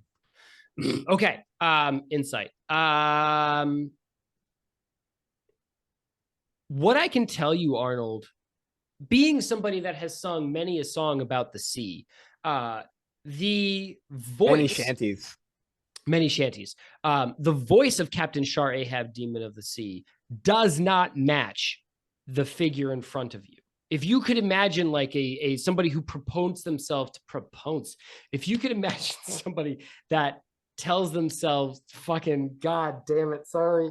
Published author, everybody. Alexander James, by the Wood Kids right now. If you could imagine somebody that tells everyone they meet that they are the so-called Demon of the Sea, the last thing you would imagine is that they would show up in a naval uniform of any kind. And he appears to be holding like some sort of like official spear, but you would know, Arnold, having sung many a shanty, everybody knows that whalers use harpoons. Right. That's true. If I know anything from the song Drunken Sailor, which is that sailors have zero fucking tolerance for drunk people, I guess. They really don't like him. Stuff him in a sack and throw him over? Fuck. Yeah, dude. Put him in the brig with the captain's daughter. That one's just weird. The consent on that one is very dubious. Yeah, I don't think I love that one. Yeah. Blame old-timey sailors. Arnold, you notice a discrepancy. So I noticed. Okay, so I would kind of step forward and say, oh, it must feel great for you to be in your regular form. You've been a cat for so long, right? Is that your usual weapon? Ah, ye have noticed the old spinner here, the piercer of hearts. And he dexterously spins the spear in his hands, and actually between one motion and the next, it becomes a sword. It's just in the middle of a blurred spin, it stops being a spear and starts and becomes a sword. That's And he hard. says, That's hard as fuck. "You've noticed the soul piercer here, huh?" That, sir, is the coolest thing I've ever seen in my entire life. And I am impressed, yes. I think Gareth would have remembered what Ramalia Halligtree said about Not her name. Nah, he never gets it right. It's Haven Tree, but at this point it's just a bit that I never remember names right. But she said so. What's it called? An Azama, an Abenith, Aboleth. an Aboleth. She said that they were filled with malice and hatred, and the fact that this guy's being kind of chill to us would set Gareth on edge. He was expecting worse. While you say that, it's funny you should mention, Mel, from beside your right foot, you hear a deep-chested growl and snarling, the vociferousness of which you have never heard Josh Pat make before. You've heard Josh Pat like not have a good time and bark at people that were like coming up against you. But you hear Josh Pat growling, and actually, as you look down, all of his hackles are raised and every one of his teeth is bared at this very genial captain standing about 15 feet away from you. Is the kitten still sleeping? Kitten is still asleep. Cool. I mean, That's sort of the difference between cats and dogs. No, though, if we could be, you know what I mean? Like, first of all, I don't like that slander. Second of all, I am totally cool with like the kitten just like being objectively like less useful. Because like we already have one guaranteed nat 20 for insight. We don't need two. That's fair. It's fair. Diana, that's what you noticed from Josh Pat. okay. I would say something to. I think I would deliberately shorten his name as well to see if I get a similar reaction, and be like, "Ahab, it's so good to see you in your physical form, and rather than being confined in that brutal flesh prison that you were previously trapped in." Horrible prison. Yes, I quite prefer it here in this sort of freer space. It allows me the ability to communicate more honestly and plainly with you. So the fact that he didn't correct me about his name, does that set off any warning signs for Gareth at all? I feel it sets off warning signs for Garion in real life. I think you're going to have to tell me that. We're in a sort of place where, like, just role play wise, I can't have you roll insight every time I make a decision for this character. Okay. You guys are going to have to sort of give that juice yourself. That's fair. So then Gareth immediately thinks that's kind of weird and like gives like a side look to Mel and Arnold, before just kind of continuing on saying, well, you've brought us here into your domain. Do you have a purpose? Would you like to have to get something from us?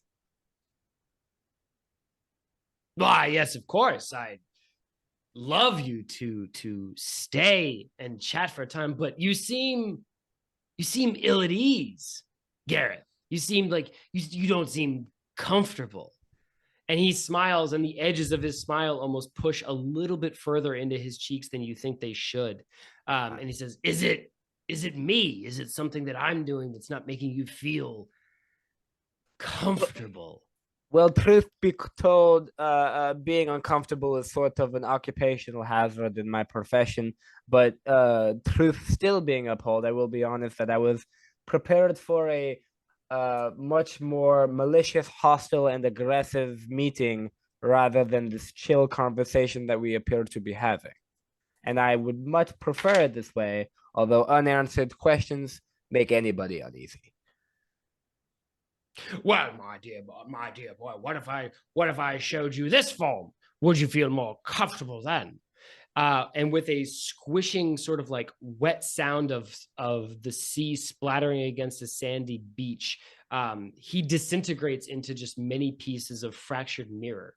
And then surging up a fraction of an inch to his right, you see the bearded and mustachioed, beaming form of Volo Gedarm, smiling as he stands there. He's twirling a quill, just like he was last time you saw him in the Yawning Portal Tavern. And he smiles at you and says, "Well, now, I believe you've come quite close to my quest, and I think it's time for some shrimp French toast, don't you think?"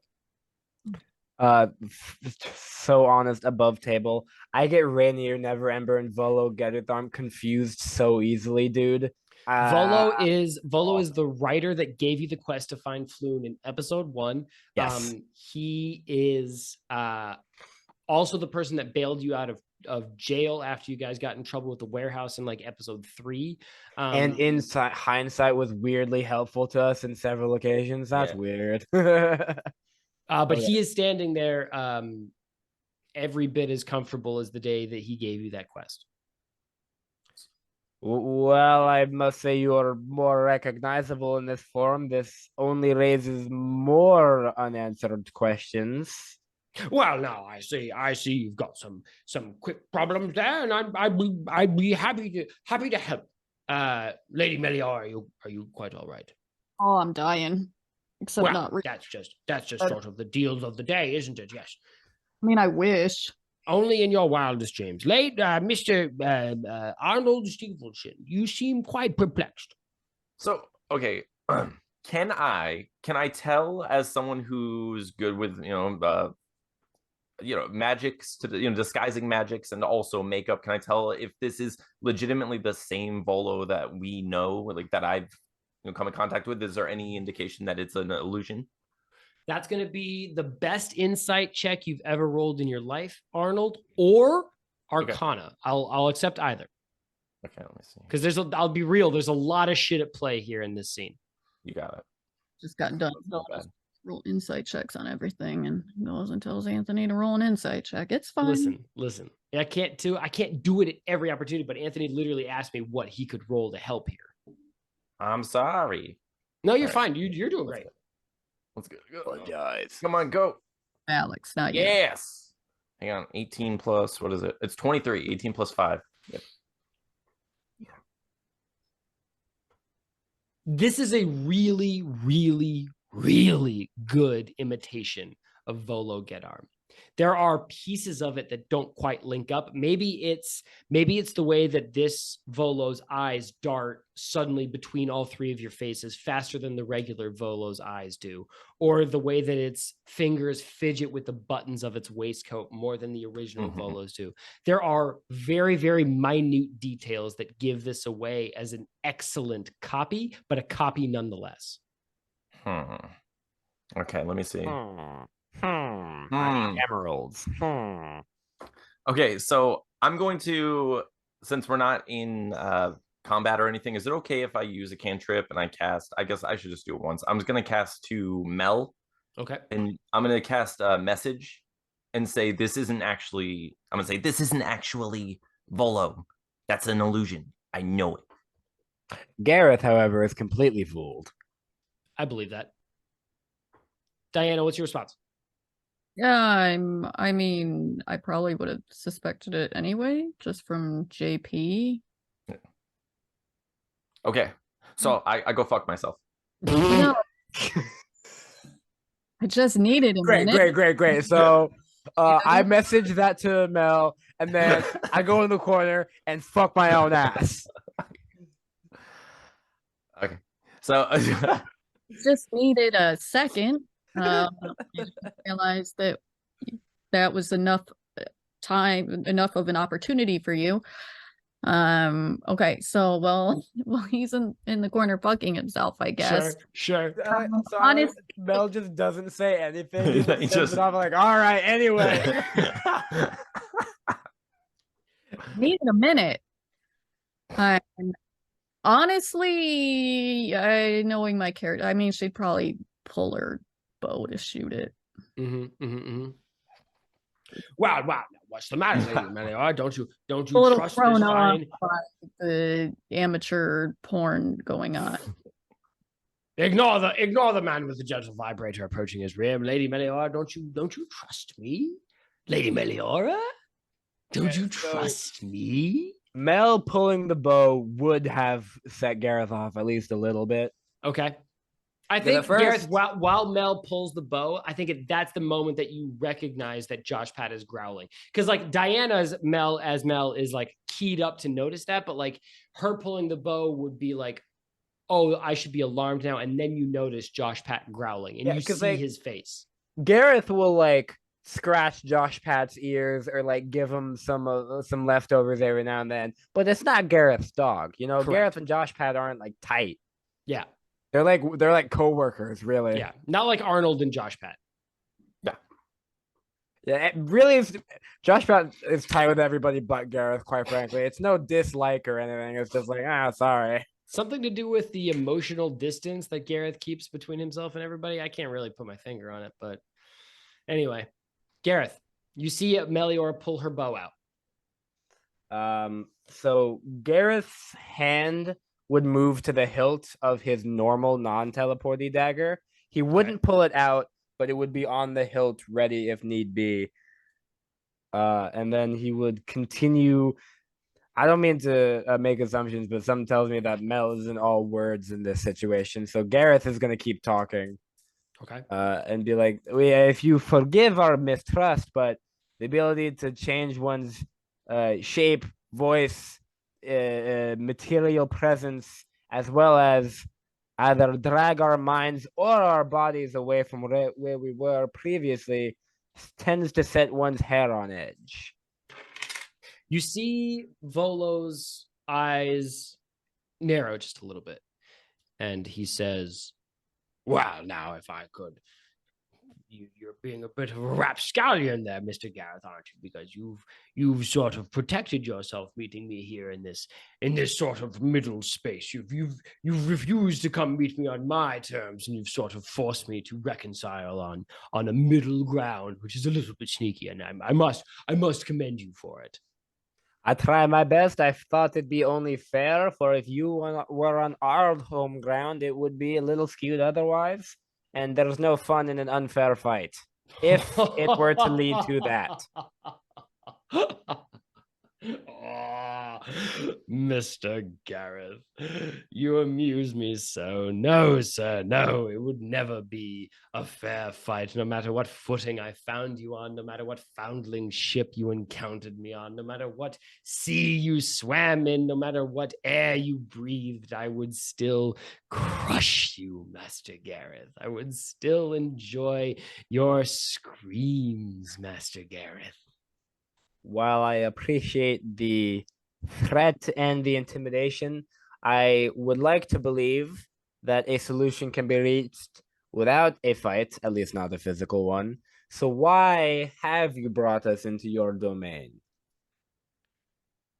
Let's cut away from the three of you standing talking to Volo Gedarm in this mirrored space of empty starlight and sea. And let's cut to a gentle squeak as the front door of Trollskull Manor is unlocked and opened in the dead of night. I mean, like 3 o'clock in the morning, dead of night. As a cloaked. Despite even Gareth, as a professional lockpick, having locked the hell out of those doors, it's still unlocked anyway. Correct. Very spooky. Go ahead. As a hooded and cloaked figure walks into Trollskull Tavern. And with robotic sort of like jerky motions, reaches underneath its cloak and pulls out a flint and steel. He's going to light another portal. A dry rasping starts scraping the steel against the stone. Shh, shh, shh. Let's cut back down underneath the sea. Where this figure says, under the sea. Where this figure says, well, now, Mr. Gareth, it's you summoned me here. We met on equal footing. I suppose it's anybody's bargain as to whether what you require from me. You wanted a meeting where your souls were protected, and you have accomplished this feat. What can I do for you, Master Gareth? So Gareth says, well, we were looking for some sort of vault, and in order to reach the location of the vault, we needed to attune with the Stone of Golorr.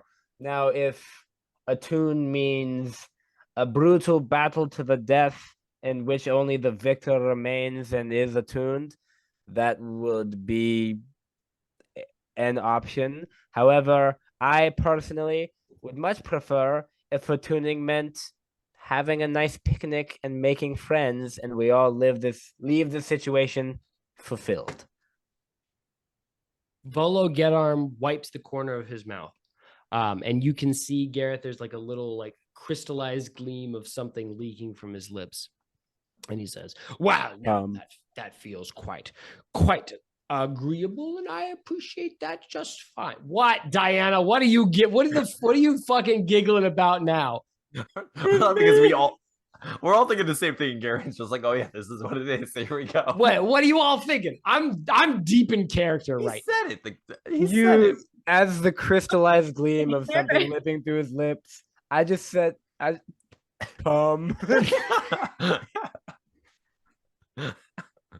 not my fault you didn't hear it. No, that was that was on me. And his lips. No way I'm we have to very end in. it there, right? No way we have to end it. No. I'm into it. I'm into the mystery. And like, Are we? unironically. Okay. I'm not as into it as whoever was into Volo the other day, but I mean, shit. What did you ask him? I more or less like, are we gonna fucking scuffle? Are we doing fisticuffs? Or can we just have a nice chat? Also, Mel and Arnold, I would love you guys to get. I know Gareth is piloting this, but I would love you guys to get in the mix at any point. No rush. Interrupt me at any time. I run away. That's fine. Volo says, wow, I feel like we could come to quite an agreement there, Master Gareth. I enjoy your act of cooperation, and despite your cowardice of meeting me here at this halfway meeting point between our domains, I think we could both benefit from a sort of geographical agreement. You are searching for material items of a sort of valuable nature, and I myself am searching for something similar. So I believe we can help each other quite well. All right, that seems fair to me. If you don't mind me prying, you know exactly what we're after, but you're being awful vague. An idea of what you're looking for would be most helpful in our assistance of you. Also, what do you really look like? Can we see you? Do you have a form?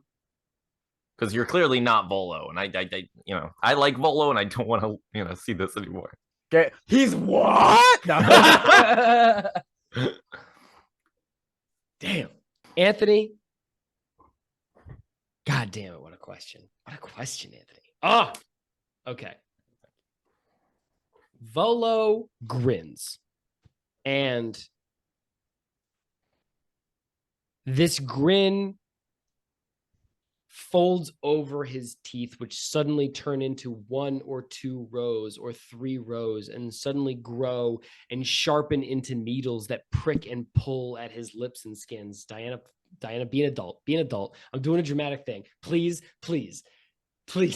I'm begging you. Garion, God damn it. This Garion's fault. I can't not react. I'm sorry. A row upon row of needle syringe-like teeth expose from Volo's gums. And suddenly, Volo disappears, shrinking into a series of like wet tide sounds on a sandy shore that you can't see, and exploding upward from this mirror-like sea, you see the red-headed form of Rainier Neverember standing in front of you. He says, "Ah, my dear friend, Mr. Arnold, is this a better form for you? Does this make you feel a little more comfortable, at home, relaxed, perhaps, to see me here, Rainier Neverember, my friend?" Well, I feel like you haven't been paying attention to our our journeys, because Rainier was kind of mean to me last time. Last couple of times that we interacted, I feel like we weren't the best of friends anymore, and I felt really sad about it. So no, I feel a little worse now. Thanks. Cutting back above into the Tavern of Troll Skull Tavern, this wet shicking sound of razor against stone exposes a handful of sparks over and over again, illuminating a head of bright red hair underneath this cloak. Shh, shh, No. shh. I never saw this coming. And this figure says, Mr. Arnold, I have been paying attention this entire time. I think, and dare it be for me to say, perhaps it is you who have not been paying attention. Impossible. I mean, obviously, it's Arnold, come on. Come on. No way. So Arnold says, Floon? Ed Sheeran? There is a second boiling of water next to Rainier, and suddenly Rainier is standing next to Floon.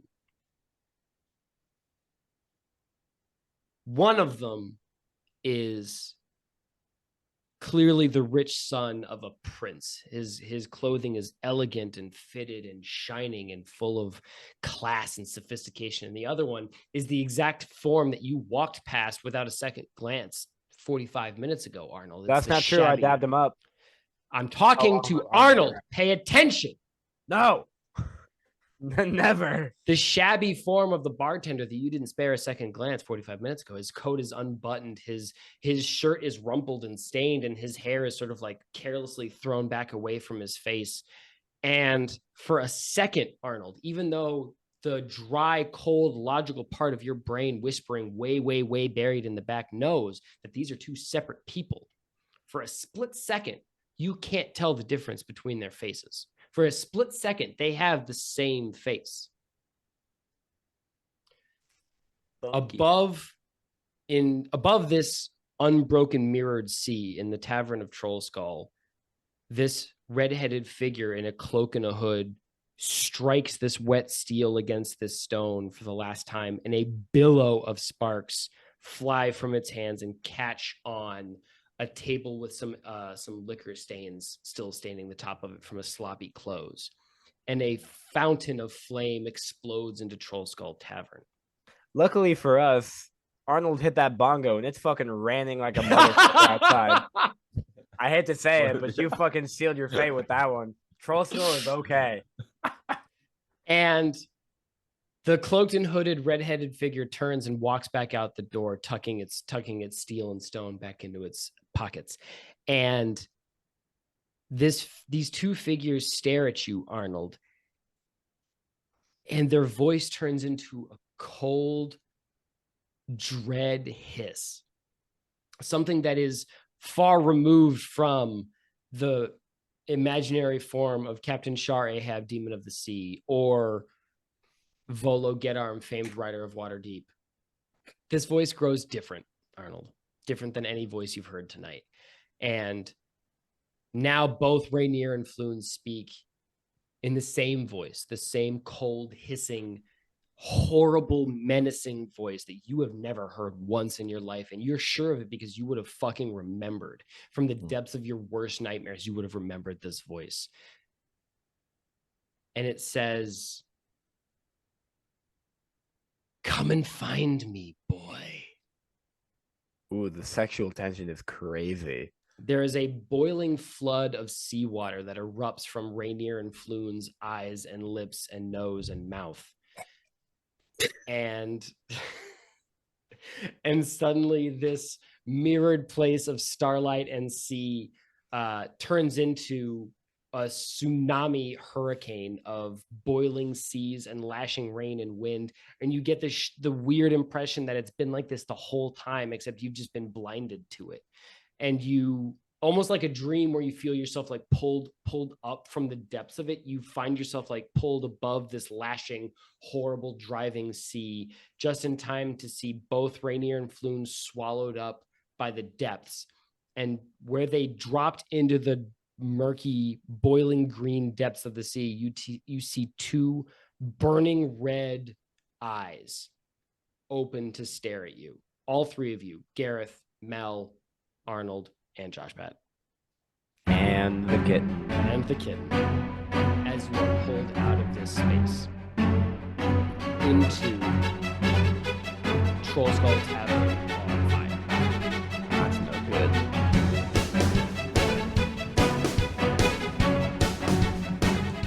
Hey, listen, half of comedy is It's the setup. timing. So Timing. Dianna, thank you, Anthony. Dianna, when you were away, we recorded like Timing. Comedy comes in threes.